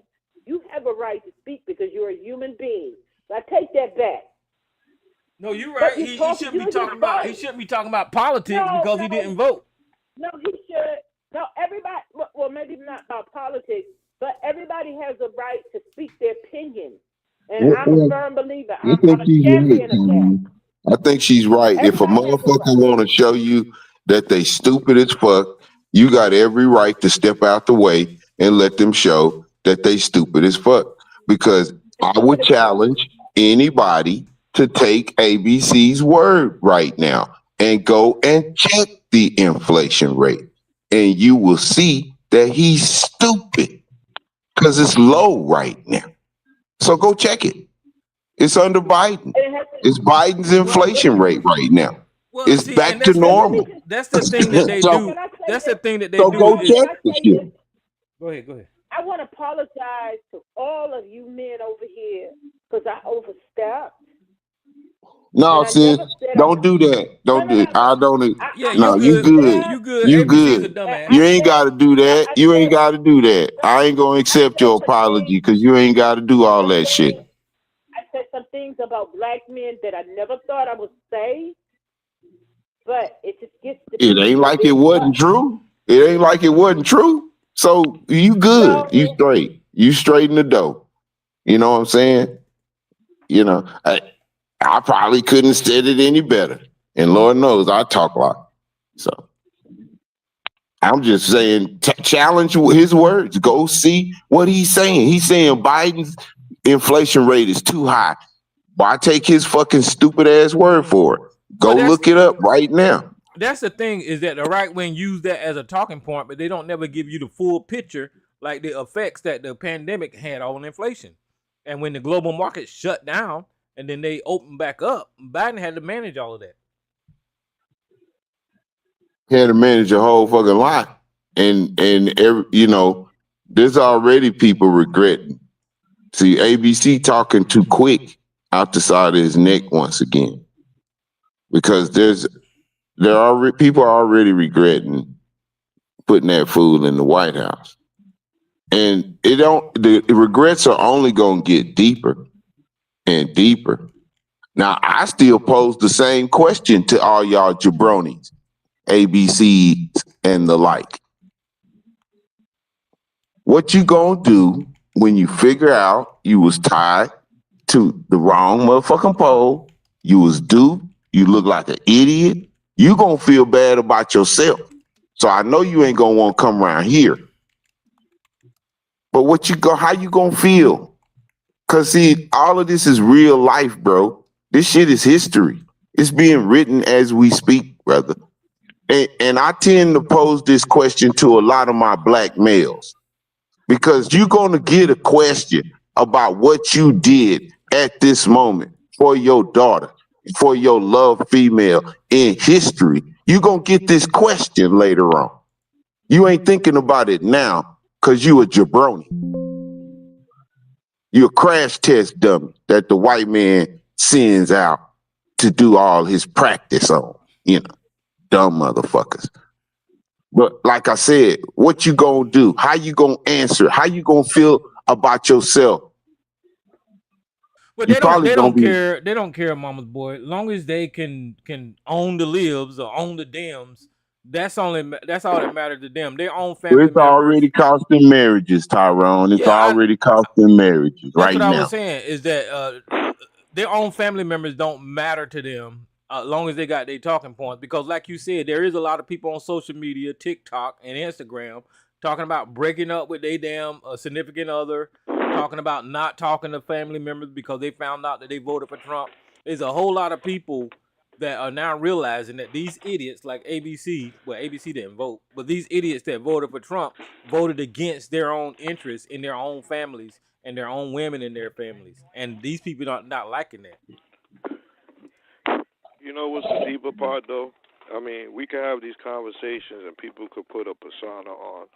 We could act like this, we could act like that. But what's going to really happen is that at some point you're going to be alone with yourself. And when the shit starts happening, right, that's not supposed to be happening, or you see shit is not going the way it's supposed to, that's something that you have to deal with within yourself. So you might destroy this country, or might help destroy the fucking earth. How about that? But guess what? You got to deal with that. And one thing that could eat somebody's is from the inside, man. Depression, starting to figure out that, damn, you contributed or had something to do with something that, was not good, not only for yourself, but for other people. And it could, like he said earlier, what Mama's Boy said, this is real life. So, I mean, it sounds good on for some people's entertainment. But when the shit start really affecting you, then it's not going to be entertainment no more. Well, they suckers, Jay.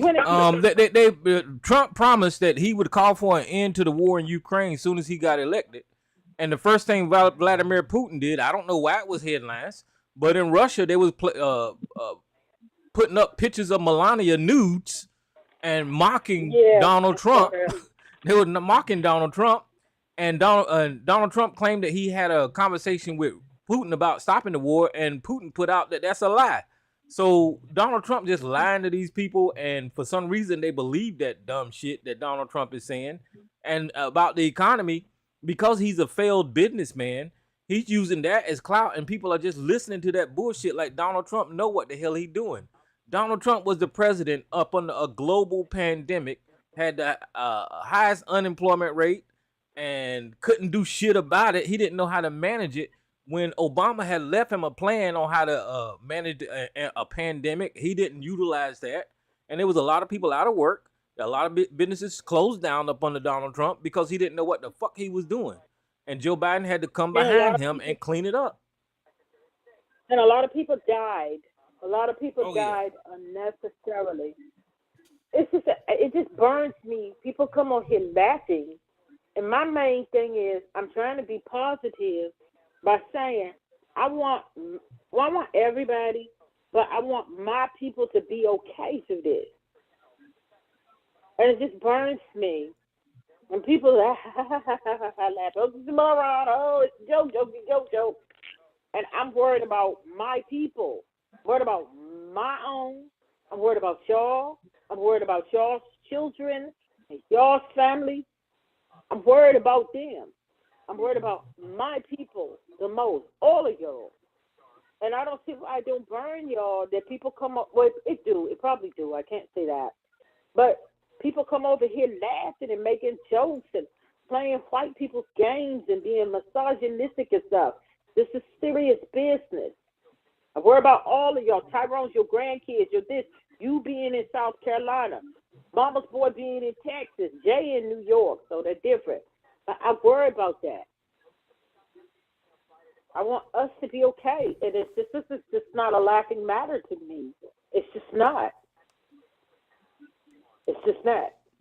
No, it's not. And to be honest with you, in line with what Elisa was saying, I seriously thought about Sergeant ABC and others that supported Trump. I just thought about cutting the motherfuckers off completely. I really had that conversation with myself, asking myself why. Why the fuck do I even deal with these people that don't give a shit about this damn country? They don't care about you. They don't care. Mama's boy got kids and stuff. They don't care. I cut people off who I knew that I'm not having anything else to do with, because you didn't care nothing about me, my nieces. That you didn't care anything about any of them. You didn't care about them, so I cannot be in company with you. I can't. People are like, y'all taking it too far. No, this is serious. This is serious. This is serious. I care about all of y'all and y'all kids. I know Mama's boy got kids and stuff like that. I care about all. I want everybody to be okay. And this is just not. It's just not a laughing matter to me. And then I allow myself to get. I don't get upset off of much of anything, but things like this I do because it's serious. It's not. It is personal, but at the same time, it's about this country and caring about this country and the way this country acts when it comes to treating people fairly. And these people don't give a shit about none of that. They don't care. Yeah. They don't care. It's all one big joke, all one big game, and it's not a game. I mean, if somebody, like, I can put up with the misogyny any other time, whatever. That's how men are, gonna always be. But when it comes to you just coming to being flipped and stanked, this is serious. Just because you don't think it's serious, it's serious. And I take it serious. It's not funny. I'm going to flip out. This is the first time I flipped out since the election. And I thought I was doing okay. People was like, how you doing? I was in a fog. I was scared. And I was going, I'm okay. I think I'm fine. I think we're going to be okay. Trying to be positive. Everybody find things to maneuver in the groups. Everybody's giving advice and this, that. And some people's like, I went off and I'm like, no, this is the very first time I went off. And it will be the last time. Because I got to get back on advice giving and trying to help people who's scared. And so and it bothers me. I see the fear from the people online. I don't know what I'm going to do. I'm scared. That bothers me. And I cannot take this flippant ass attitude when it comes to this. Well, Sister Lisa, I would like to take this moment to invite you to the after hours any day of the week, anytime you want to let off that 44. You could come on over to where we be at, every night. Every night. You could just, listen, you ain't even, this is how cold we got it now. You could come through there, because see, ABC, even though he bitching that Howard trolled his show, he ain't confessing to Tyrone on how much he trolled our show, and we can't even mute him. Oh, just ABC like he be calling in. I ain't no ABC be calling in. No, he don't even announce he calling. He play bullshit that he know nobody can mute.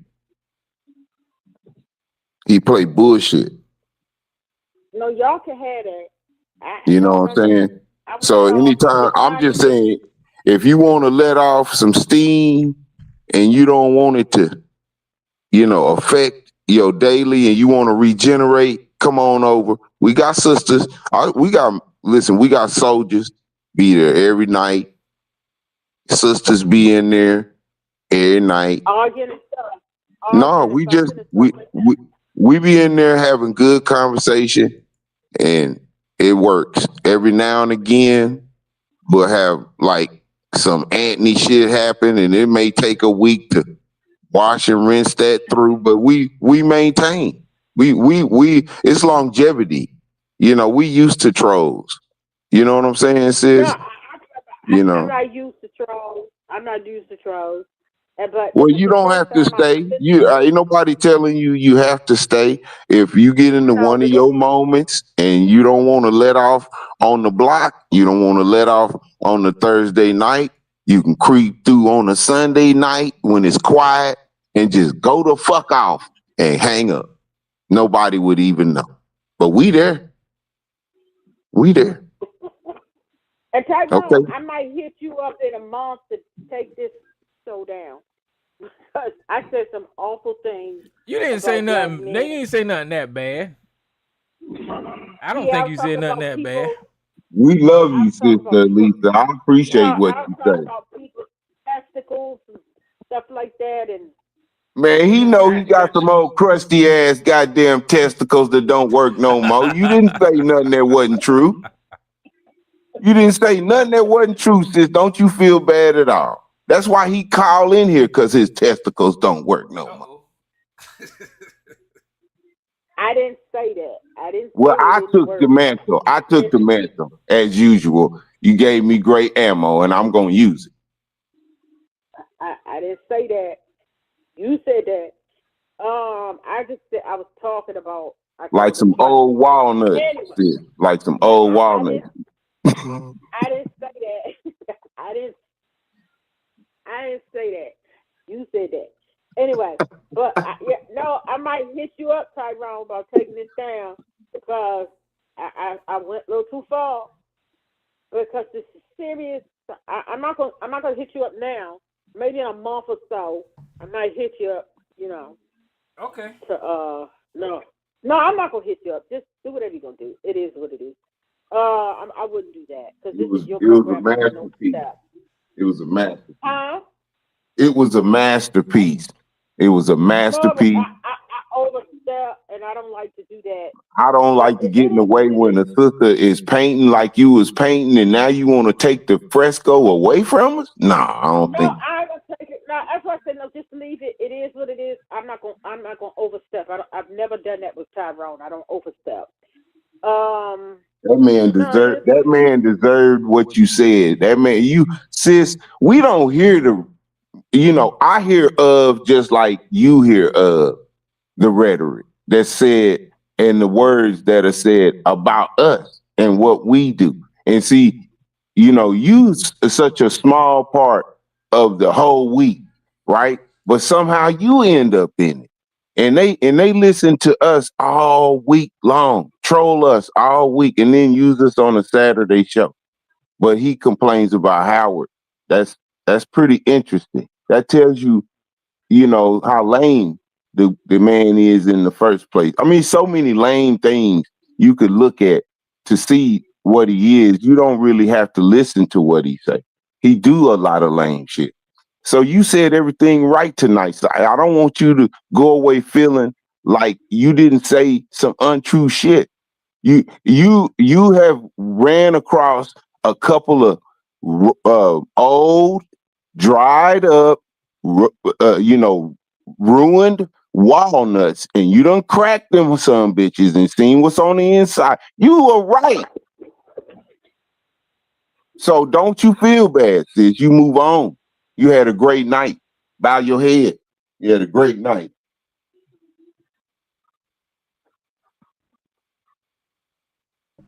You were right. All of those guys, they just don't understand. I don't know if they willingly don't understand or they're just stupid. They don't understand the condition that the Republicans have put this country in, and I think it's dangerous. I think we're going down a dangerous road.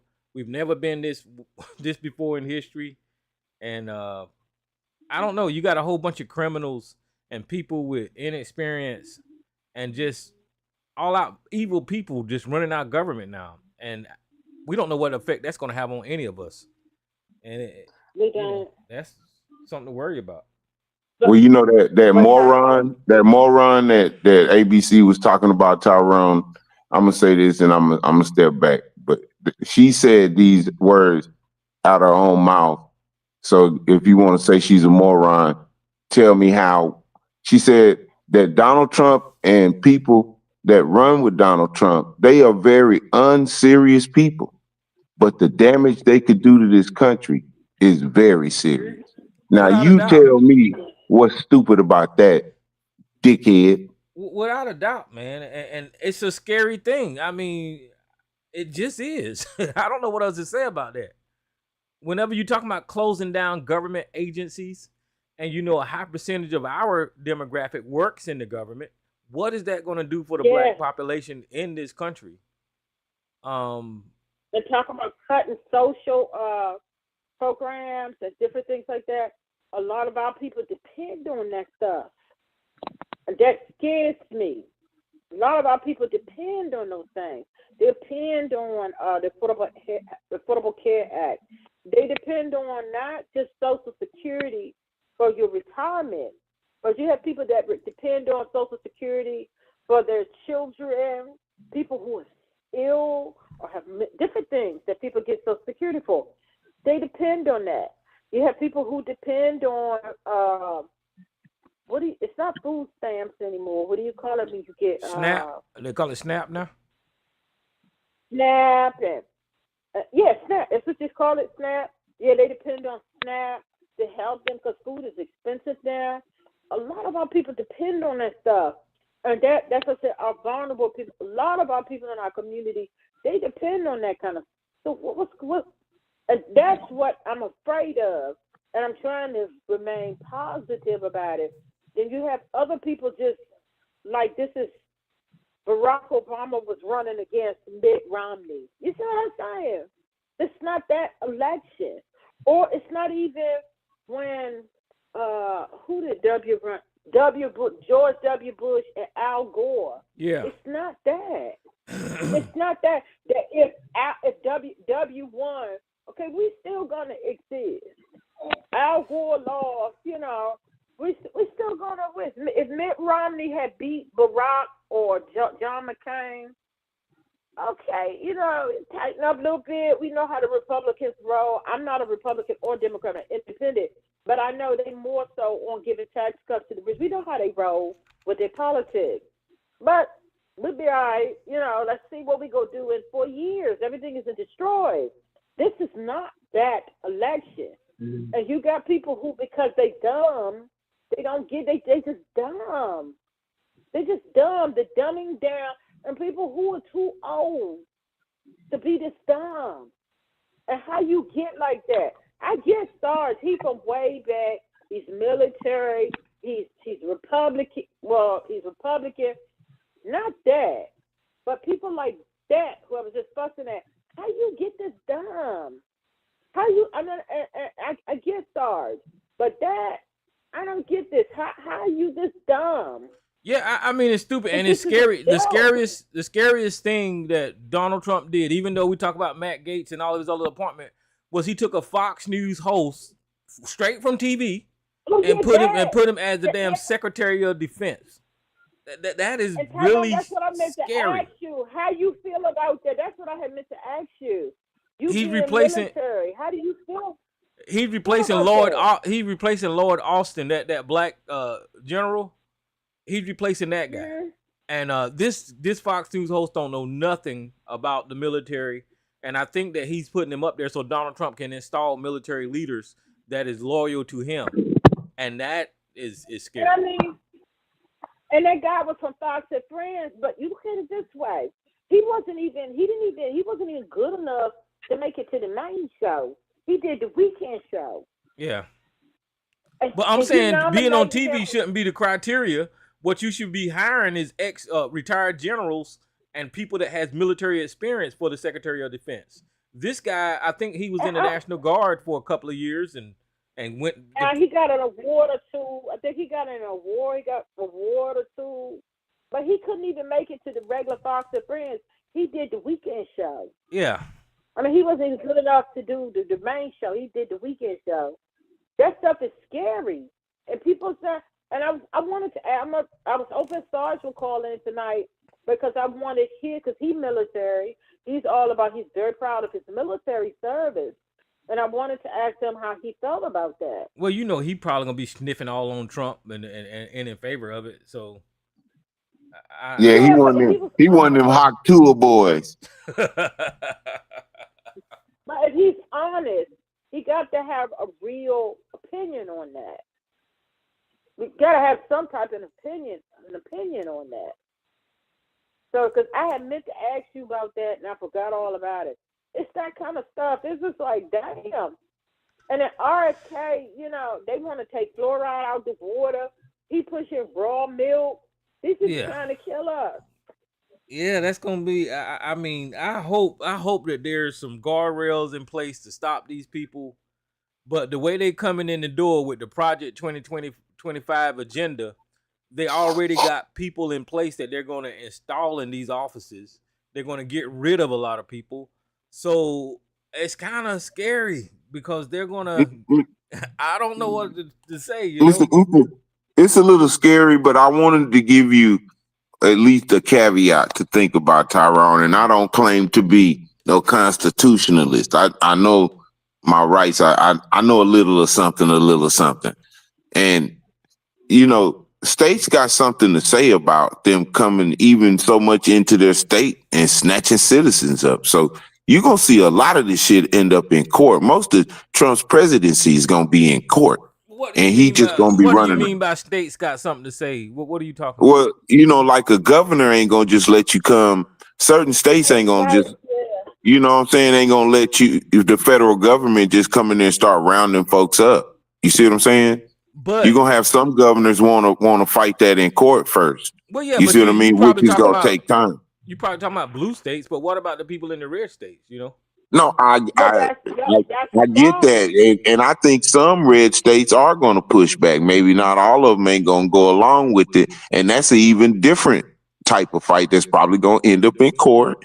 And like I said, a lot of the shit, the fantasy shit, the scary shit is going to be that's all litigation type shit. And like the Constitution, it takes 3/4 of both sides of the Congress and 3/4 of the states have to ratify a constitutional amendment. That's even difficult. But yeah, is there crazier ways for them to work? Yes, that's what we got to be. Yeah, we're going around that shit. You see what I'm saying? He got executive. All right, let me set you factually straight, Tyrone, because you don't seem to know. Okay, so hold on. Let me say this. You need the facts, and I'll give them to you. The facts, not my opinion. Let me say this to Mama. Right? Let me say this to Mama's boy, and then you can go. Welcome to the show. But yeah, but he got executive. He got executive order powers, though, Mama's boy. I understand that. I get it, but that ends up in court too. Uh-oh. Well, okay. So Elisa and then Sarge. Go ahead, Elisa. Yeah, Sarge. How you doing this evening? Fine. Thank you. What is the appointment, Tyrone? Is it the Joint Chiefs? Is that what you call it? Secretary of Defense. Secretary of Defense, and I'm ready to set you straight on it, so just listen to me, I'll give you the facts. Because Tyrone made it up again. Okay, well, all right, let me tell you about Pete Hegseth. Wait a minute, let Elisa get it out first, nigga. Goddamn. Go ahead, Elisa. Well, she wanted to know about Pete Hegseth. I already know what she said she wanted. You don't know what she want to know because you ain't letting her talk, so let her finish. Because I know you're very proud of your military service. I'm proud of it, too. I'm proud of your military service. I'm proud of all of y'all who was in the military. Mama's boy, wasn't you? Tyrone, I was married to a military person, a naval officer. So I'm proud of all of y'all military service. So Sarge, because I know how proud you are of your military service, I'm proud of it too. How do you actually feel about that appointment to that office? That's exactly what I'm trying to tell you about. When I tell you about it, you'll know why. Okay, go ahead. Now let me tell you, and you'll know why I'm satisfied with this appointment. It's easy. He's got a record. He's got a DD 214. And if you look at the man's DD-214, you will show he was a commissioned officer, a major, a field grade officer. He's a veteran of Iraq, Afghanistan, and Guantanamo Bay. In Iraq and Afghanistan, he was a platoon leader and a company commander in an infantry company, and he led them in infantry combat. He has 2 Bronze Stars and a Purple Heart Army Commendation Medal, Expert Infantry Badge, and Combat Infantry Badge. He is an infantry soldier. Now, he wrote a book. The book is called The War on Warriors, Behind the Betrayal of the Men Who Keep Us Free. I have a copy of it. And let me give you one paragraph from that book, which is why I know he's a good choice for Secretary of Defense. He wrote this paragraph. The United States military was designed to act as the immune system of American sovereignty. The reflexive snap to repel harm. The tireless sentry for threat. The promise of consequence against foes of freedom. Always has, always should be. Yet America and our military are going quietly into the night. Powerful leftists have leveraged their disdain for America to systematically confuse, neuter, and weaken the greatest fighting force for good this world has ever seen. It happened, and it's still happening rapidly. And he goes on to cite exactly why. I agree with him 1,000%, and I am glad for this appointment. Tyrone, you don't know what you're talking about. That man seen more combat probably you and I both have put together. Okay, Tyrone, can I say something? Go ahead. Okay. I accept that from you, Sarge. I accept that. But you know what? How you went down that list, I saw that 15 times today. From when people was questioning this man's, when they were, I'm just telling you what I saw. That people who were questioning this man's, whether or not his qualifications for this, because I thought you had to be extreme in the military to get this type of an appointment. And the way how you went down that, I heard it quoted just like that. Oh, I've seen it 10 times today. And I said, it looked like people are getting that from somewhere from copy and paste. Not saying you did, and I'm not saying it's not true, but now because I realize that that's a copy and paste that's going on, I got to go look it up to make up my own opinion. That's all I wanted to say. But I accept what you say. I'm not in the military. I know military things about that, so I can't make an informed opinion or comment on that. But now I got to look it up to see, because I see people saying that same thing, and it seems like they're getting that from copy and paste somewhere. So I got to look it up. So I would like. You and Sarge can go. I was gonna. Okay, I was gonna volunteer that was some bullshit. That was some bullshit. Okay, he was. Let's be clear. He was never active duty. He was in the National Guard, and the rank of major was achieved in the individual ready reserve. So he never served on duty in the rank of major. And with officers in the Army or the Army National Guard, they send these guys to places to oversee missions or platoons or whatever. This man have not seen any type of action like Austin, the current Secretary of Defense. He's basically a young officer that don't have any experience. Because he was sent to Guantanamo Bay, or because he was sent to Afghanistan, or because he was sent to all these places, I guarantee you his tour of duty won't nothing but 2 or 3 months, and then they moved into another one, and then they moved into another one, and that was just to build up his goddamn record, because you have to be privileged if you're not committed to that unit. For instance, if you're a real platoon leader and you get a duty assignment, you stay to that assignment until that goddamn campaign is over. You don't go to the goddamn campaign, stay 6 months, and then next thing you know, you go into the next thing. That's some bullshit. That ain't the way officers work. And the only way that he was able to do and maneuver like that is because he was in the National Guard, which is, ain't knocking the National Guard. I was in the National Guard for 3 years, which is not really the active duty. So they're not really committed to combat like the actual active duty is. This guy's a piece of shit, is what I'm trying to say. And he's unqualified to hold the position of Secretary of goddamn State, Secretary of Defense at the Pentagon. That's just bullshit. And Sarge, you are embarrassing to fucking military members right now if you're standing in support of this immature, amateur motherfucker that's going to be in Secretary of Defense. You're an embarrassment. I don't even want to hear another word out of your goddamn mouth if you're talking about a fucking TV show host can fucking run our goddamn military. You full of shit, Sarge. That's all I'm gonna say. Can I say something before you let him, for Sarge to go to getting down? Well, he didn't list enough qualifications.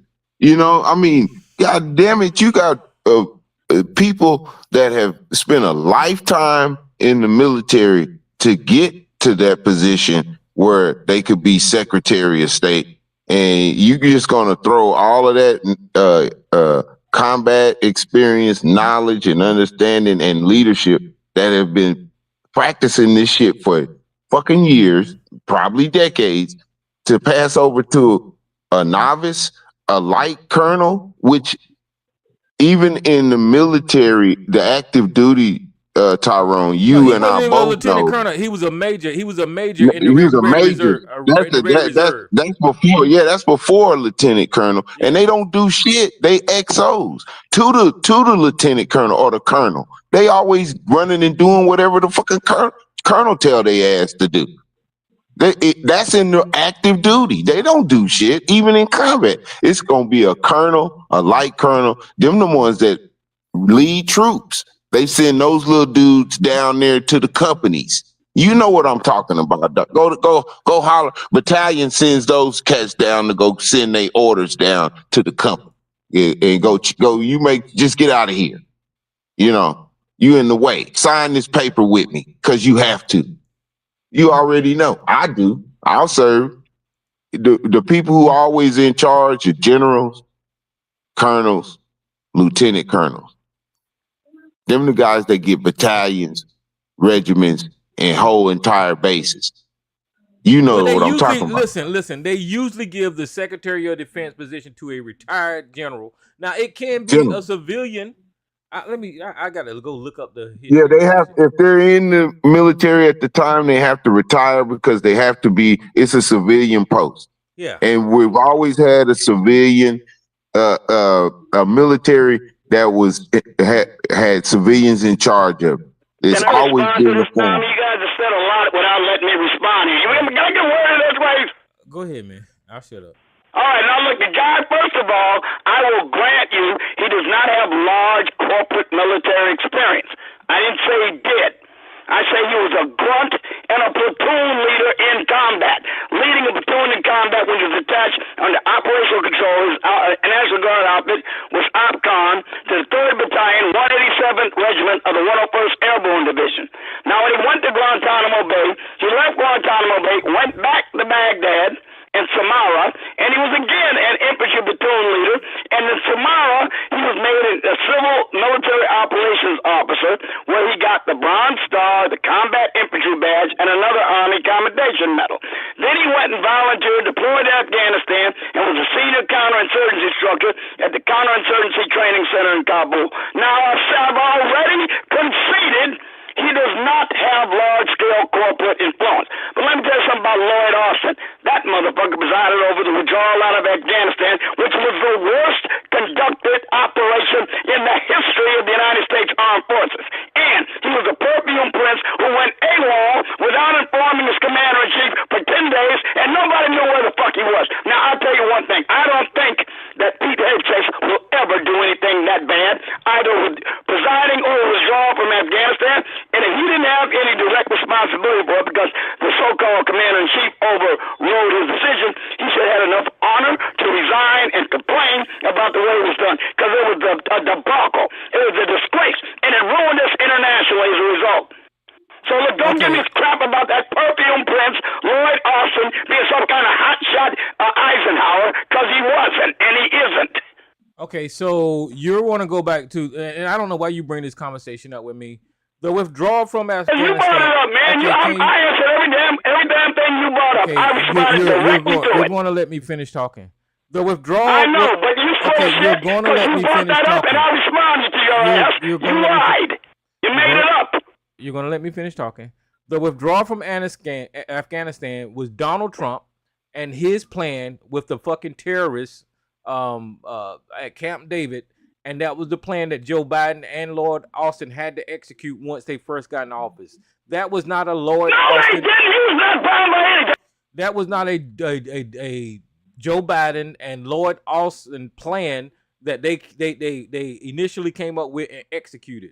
Because the previous president was outgoing and he made up that fucked up plan and obligated us and made a deal with fucking terrorists to get our troops out of Afghanistan, they had to execute when they got into office, and that's exactly what they did. They had a timeline, and it was not well thought out. It was not well thought out to get the American equipment out of Afghanistan in time. It was Joe Biden doing what the fuck Joe Biden had to do as commander-in-chief and execute the orders that was written out before he fucking got there. So whenever they're blaming the leaving Afghanistan on the Biden administration, that ain't the way that fucking worked, because they was already in Afghanistan way before Joe Biden even got into office. Joe Biden wasn't even in office long enough to even, have a goddamn plan to get the shit out. Donald Trump did that bullshit. And if you want me to pull up the goddamn agreement where Donald Trump sat down at Camp David and coordinate this bullshit with these goddamn terrorists, Sarge, I will again.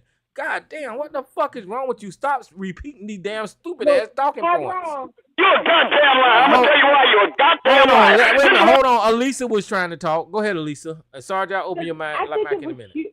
I think it was you or Mama's Boy. It might have was Mama's Boy had explained that withdrawal, that when it came down, that they was on, I think it was Mama's Boy, that they was on, because you just said it, they were on a time frame, and they had to be out before all hell could break loose again, I guess, if that's if all hell was going to break loose again, that they had withdrawn all the other troops.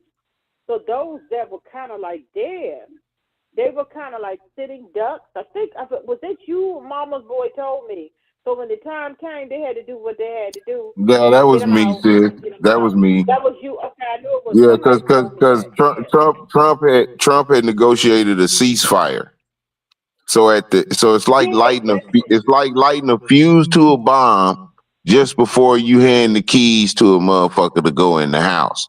You know what I'm saying? So he said had a ceasefire, and it was coming close to the point to where the ceasefire was getting ready to be over with, and they were going to go back to shooting at American soldiers. So when Joe Biden came in, he got an extension put on that ceasefire. That and they honored it, and he had to leave. He didn't have no freaking choice, because if he didn't, they was going to go back to getting shot at, and they didn't have enough troops there. Yeah, that's another thing. Trump had pulled a lot. He left like 2,000 troops there. There wasn't enough troops to even fight back if you did have to defend yourself. So you had to go. You had to blow up your shit and run. All right, that was one of the reasons why it looked so raggedy when they pulled out, because it was raggedy from the beginning. But it's like, we need to get out of here anyway. Let's just do it. Let's just go. So it looked raggedy. That was my understanding when y'all explained it to me. Yeah, and I read the Camp David the agreement to Sarge on here, but here's another document from WhiteHouse.gov. It said the United States withdraw from Afghanistan, and right here in the second paragraph, it says President Biden's choice for how to execute the withdrawal from Afghanistan was severely constrained by the conditions created by his predecessor. When President Trump took office in 2017, there were more than 10,000 troops in Afghanistan. 18 months later, after introducing more than 3,000 additional troops just to maintain the stalemate, President Trump ordered the direct talks with the Taliban, the terrorists, without consulting with our allies and partners, allowing Afghan government to at a negotiation table. In September 2019, President Trump emboldened the Taliban by publicly considering inviting them to Camp David on the anniversary of 9/11, which is fucked up. In February 2020, the United States and the Taliban reached a deal known as the Doha Agreement, under which the United States agreed to withdraw U.S. forces from Afghanistan by May 2021. In return, the Taliban agreed to participate in the peaceful process to refrain from attacking the United States troops and threatening Afghanistan major cities, which was a lie, they told, but only as long as the United States remained to its committed withdrawal. The United States had to remain on timeline for the terrorists not to do this shit. As a part of the deal, President Trump also pressured Afghan government to release 5,000 goddamn terrorist fighters from prison, including senior war commanders, without securing the release of only American hostages known to be held by the Taliban. So this deal that President Trump set up with the goddamn Taliban before Joe Biden took office, before Lord Hawkins took office, Donald Trump set this shit up, and these idiots keep talking about it was a fucked up way they came out of Afghanistan. Here's the goddamn motherfucker, your object is to just mute me and run your motherfucking mouth and not let me respond. Fuck you, I'm about to hang up on your goddamn ass, you lousy rotten bastard. You know, goddamn well, you're lying your motherfucking ass off. You read that book about Abdicate and you will see what happened there. Nothing that Donald Trump negotiated required Joe Biden to be bound by it. That man repealed every executive order Donald Trump did on the border. There was nothing there that would require him to be under the operational imperatives of anything Donald Trump negotiated with the Taliban. And he had 3 months to get reinforcements in there to Afghanistan and didn't do it. Are you out of your goddamn mind? You think anybody's going to believe that knows anything about the commander-in-chief's relationship to the military? You got to be crazy. We know better. You're lying. I'm not lying, Sarge. It fucking happened. You don't know what you're talking about, then. Oh, whatever. Anyway, like you. Don't read that book about Abdicate, a man who was there. He will tell you about the operational decisions to abandon Bagram Air Force Base, to not set up a buffer on the perimeter between the troops and the people trying to get in. They didn't even do that. They didn't follow basic tactical decisions that a fucking second lieutenant right out of West Point would know to do. Well, anyway, and even the generals complained about it. That's not true. That's not true. That's not true. Hey, Tyrone, that's not true because Trump was the one that pulled out of Bagram. Joe Biden would have had to send troops back over there to retake Bagram. Bullshit. Well, anyway, Elisa, you see, Sarge don't give a shit about nothing Trump does because he really makes excuses for him. He don't care about this Fox News host running the goddamn being the Secretary of Defense. He don't give a fuck. And that's what's dangerous about this whole election is you got morons like Sarge and his ilk and the whole cult following. And what's dangerous about that is because those are the people that you work with. Those are the people that is in Walmart. Those are the people that is in your doctor's offices. These Sarges and ABCs are all infested in our community. And they're going to do whatever they're going to make decisions politically when you're faced with buying something, when you're faced with a doctor's appointment, when your children's at school and they're the damn teacher. They're going to make political decisions because these fuckers are cult fucking followers. That's why it's dangerous to have these people in our society. I don't know how to eradicate or eliminate this mindset from our society, but this shit needs to change. These people need to be unprogrammed. And I don't know. They need to be kicked out of the goddamn country, and we need to start over again with a Republican Party. Well, I have another question. Tulsi Gabbard. Now, from what Donald Trump people that worked in his administration and different other people, they have said that woman is compromised by Russia. She got mental issues, they said too. Tulsi Gabbard? I have read a lot. Gabbard, yeah, and I have read that from what I've read and some of the things she said, she is compromised by Russia.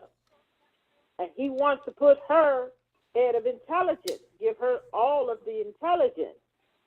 That doesn't seem like a great idea to me.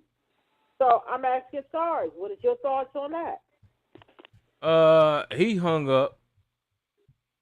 Oh. Maybe he kind of knew that question was coming because he is obviously compromised by Russia, and that is who Vladimir Putin wanted to be the director of national intelligence. Yeah, I think she was in a photo in 2016 over there in Russia sitting at a table. I know it was a whole bunch of people that supported Trump, and I think she was one of them. They was very big time. Yeah, they was meeting with Trump. They was meeting with Putin all the goddamn time. I don't know why America don't even fucking call this shit out and is against it. And I don't understand. Well, I saw Go ahead. I was just gonna mention I saw today that the head of the Judiciary Committee said they wanted that committee's finding, that ethics committee finding on Gates. I imagine they're gonna do the same kind of digging on Tulsi Gabbard too, because they the ones they gotta approve them out of committee before they get to vote on them on the Senate floor. So that's what held him up last time. If y'all remember, this shit's gonna be identical to his first 4 years. He did the same shit. He pushed a bunch of crazy fuckers first, and then they've had to settle in on some other crazy nut. What they're talking about doing, Mama Boy, is these recess appointments, and they don't have to go through the rules if they appoint them during recess or some bullshit. Well, that's what he's gonna try. That's what he's gonna try. But even the Republicans in the Senate, that's kind of like slapping them in the face. They don't like that shit, you know. So I think it's like remember I told you, Tyrone, it's gonna mimic his first presidency. It was a lot of court shit. His shit was slow. Nothing got done because he was always in court. Elisa, maybe that's how Gates get in as the Attorney General through a recess. Through a recess appointment. You know he already resigned. You know he already resigned, right? Yeah. Because he don't want that dossier put out. He didn't want that ethics committee, but it's still gonna get out because the Judiciary Committee wants it. And Dick Durbin sits on it with the chairman, and they both want the information. They said it today. Some of them other people might get through. But Tyrone, I'm serious. I just don't think Matt Gaetz is gonna get through. I just don't think he's not. Well, you got to expect some bad folks gonna get in there. You got to expect that. Some gonna get in. Some gonna get in, but I don't think that he is, Tyrone. I really don't, because there's too many people that don't want him to get through, and they're gonna do what they're gonna break their neck to make sure. After this election. After this election, this country will not surprise me with whatever they do next. I cannot believe Donald Trump is the next president. I'm still in this. It ain't no bullshit, Tyrone. I'm just guessing anyway. And so with that, it won't surprise me. It won't surprise me if they get Gates' ass up in there some type of way. Bro, you gotta laugh to keep him crying in this bitch, man. You gotta laugh to keep him crying in this bitch. I wouldn't be surprised. And just like Kennedy, I mean, they want him to part of Health and Human Services or whatever it is. It's gonna be hard for him to get over that worm in the brain shit. It's gonna be kind of hard for him to get over that. They're gonna put it at. I'm telling you, they relying heavily on, because Fox News keep reporting it. They're relying heavily on these recess appointments, and that's how they're gonna try to get around this shit. That's how they're gonna try. I don't think Gates is gonna get through. Some of them other ones were. I don't think Tulsi will get through, and I don't think that Kennedy's going to get through. I don't think those three are going to get through. And this is just we going to follow it. But you I got don't think those three are going to get fight through. against that shit too. Like I because said, there's going to be I don't think they're going to fight against it, because I don't think that they're going to get through. And this is the reason why. Because I don't think Trump cares if those, well, let me put Tulsi aside. I don't think Trump cares if Gates and Kennedy, if those two don't get through. I don't think he cares if those two don't. He's performing now by picking these people. I don't think he cares if those two get through. But I just don't think that I don't think those three are going to get through. Some of them other ones, yeah. But I don't think I don't think those two are gonna get through. I think y'all said it. I think y'all said it right earlier that it's a distraction. And here's my alleged, okay, for the night, or conspiracy theory, as you may. But Okay, that's just a distraction for, you know, Donald Trump doing what Moscow told his ass. We helped you win that election. You owe us. I want my shit. And whatever he promised Putin that made him step out and say, "Hey, look, bitch, I got you over here. See, look, I got your lady titties out. You gonna do what I say." Yeah. Hey, Yeah. whatever it That's is, that's what they hide. That's what they hide. That's what this is, Mama's boy, and that's how I look at it too. I think Trump is performing right now with these crazy picks. He did promise Kennedy, but he know Kennedy ain't gonna get through. But I think Trump is performing right now because nothing gets through Russia. The fact that they had his wife's pictures up, her nudies up, and one of Vladimir's right hand, one of his main boys in his cabinet, they was over there announcing cabinet picks before Trump announced them here. Y'all know that, right? Not just the nudies. One of his people, they was over there on one of their news, their primetime shows, announcing cabinet picks before Trump announced them here. So it's a lot of stunting. It's a lot of performative. He got your wife's naked pictures up. There's a lot of stunting and a lot of performing going on. So that's why I think some of the real crazy, it's not gonna get through. I doubt that guy that Sarge was really talking about. For the what did you say, Secretary of Defense? I don't think he gonna get through either. I don't. I know things is crazy right now, and I know these people. Trump is the man, and he got wielding a lot of power. But Tyron, I just don't think everybody is that crazy. We know Sarge is delusional.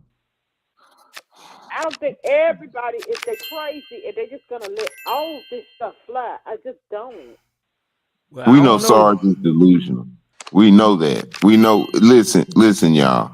Listen. We know Sarge is delusional. We know that.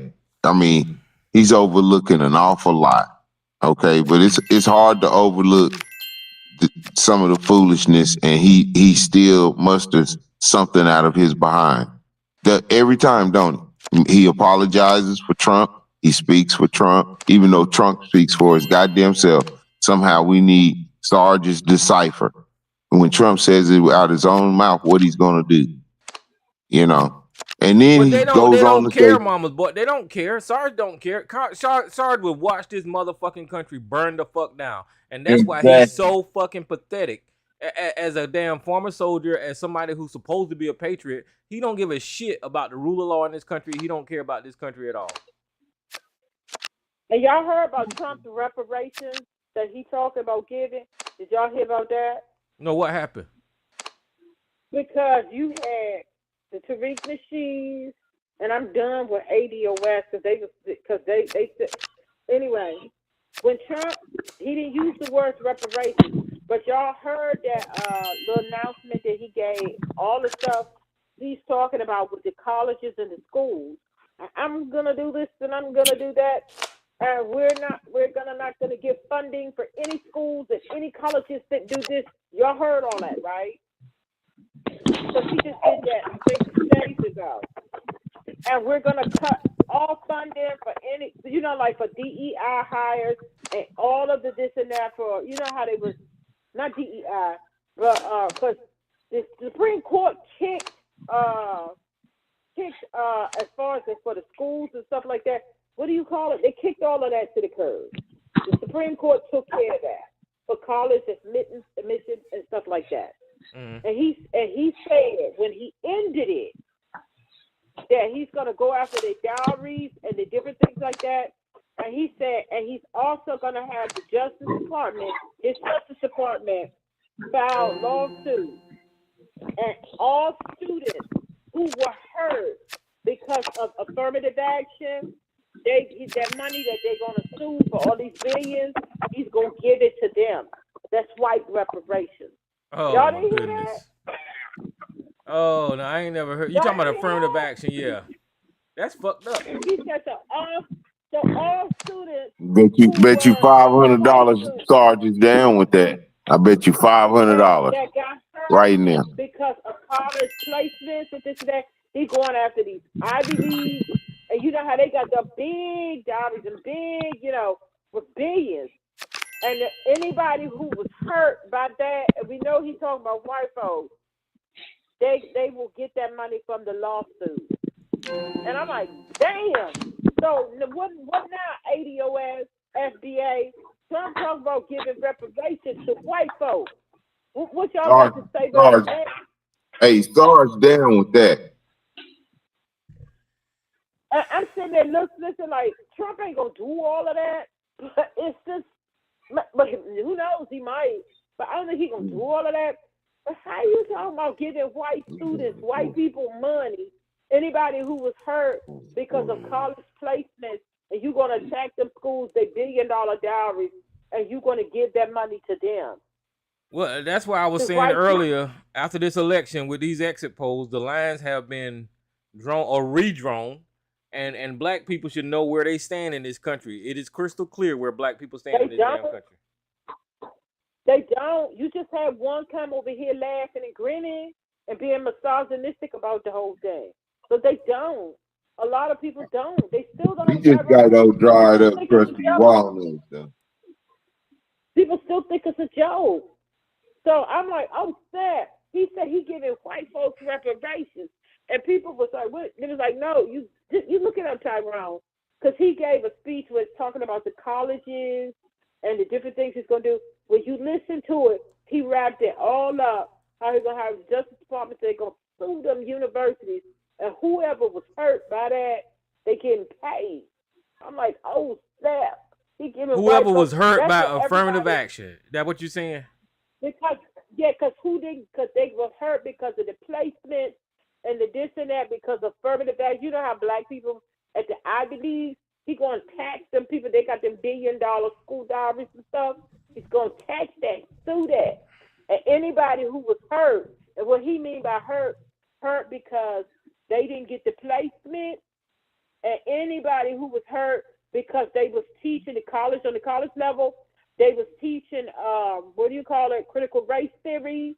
They was teaching this, they was teaching that. Anybody who was hurt because of all of that, affirmative action and teaching critical race theory and teaching this and teaching that, they're gonna all get money from that lawsuit. Well, I might have to give Trump more credit than I'm giving him, because now he's trying to dip into the educated white person. He already know that he could get the dumbass white people. So now he's trying to reach into the educated white people and try to get them on his side. So I don't know. Yeah, look it up, Tyrone. You see what I'm talking about? He gave that speech about 2 days ago, and I watched it. I wasn't going to, and I'm like, oh snap! And people, all you got, it's for people who don't know what I'm talking about. Just go online and say Trump giving white folks You know who did? Trump's giving white folks reparations. And you listen to what he said. Yeah, he talking about giving white folks reparations. Roland Martin, not just him. A whole bunch of people was talking about Trump has announced that they giving white folks reparations. And when you listen to that whole speech he gave, yes, that's what he's talking about. Because of the set-asides and the different things that we might have gotten on the college and in the school level, he going to sue their diaries, take their money, and give it back to white folks. I'm like, well, yeah. Here's an article right here on the front page of NBC. Says the headline said Trump's 2023 vow on education sounds a lot like reparations. That's it. Yeah, that's it. Mm-hmm. That's it. And I'm like, damn. So what y'all got to say? Yvette Carnell, Tariq Nasheed, them. Y'all talking about, Yvette Carnell said last week, talking to some reporter. She's like, well, what about all the stuff that Trump says and about this, that? She said, I don't care what Trump says. She said, I don't care what Trump says. It's about what he's going to do. And we about reparations. He ain't giving nobody no rep. It's just that people was like, okay, Trump outlines plans. He All gives right, white guys. folks representatives. I done been on here long enough. It is. I done got Me my too. I gotta Sarge go. in, and I appreciate everybody, but I got to get up off here. Miss Elisa, I I appreciate should it. have Mama been Boy gone. Jay. Yeah, YouTube, if y'all want to everybody. call I in, might y'all can call in. Right. I might take a break next week because all this fussing Peace, and cussing peace. on here tonight. That's not me. So I might, but we'll You see. have I to take might a break. I don't next blame week. you. I might have to take a break because all this cussing and fussing and carrying on. This is just too much. But I will be back. If I do take a break, I will be back the following week. You count on that. And we'll see where we sit. But Tyrone, Matt Gaetz is not making it through that confirmation. I know you. I'm gonna have to see about that one. He That's not gonna making be it through that weird. confirmation. That's gonna be weird as fuck. An attorney general who's accused of being a pedophile, a sex trafficker. That's But crazy as fuck, bro. him getting in that position, he can destroy or get rid of everything that he was accused of. So. But Tyrone, he's not gonna get he's not gonna pass through confirmation. I'm gonna stay on you with that because I just don't see that happening.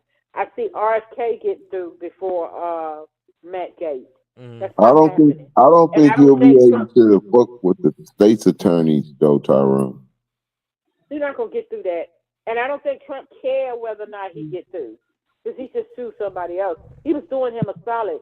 He was trying to protect a fellow sexual assaulter and sex trafficker.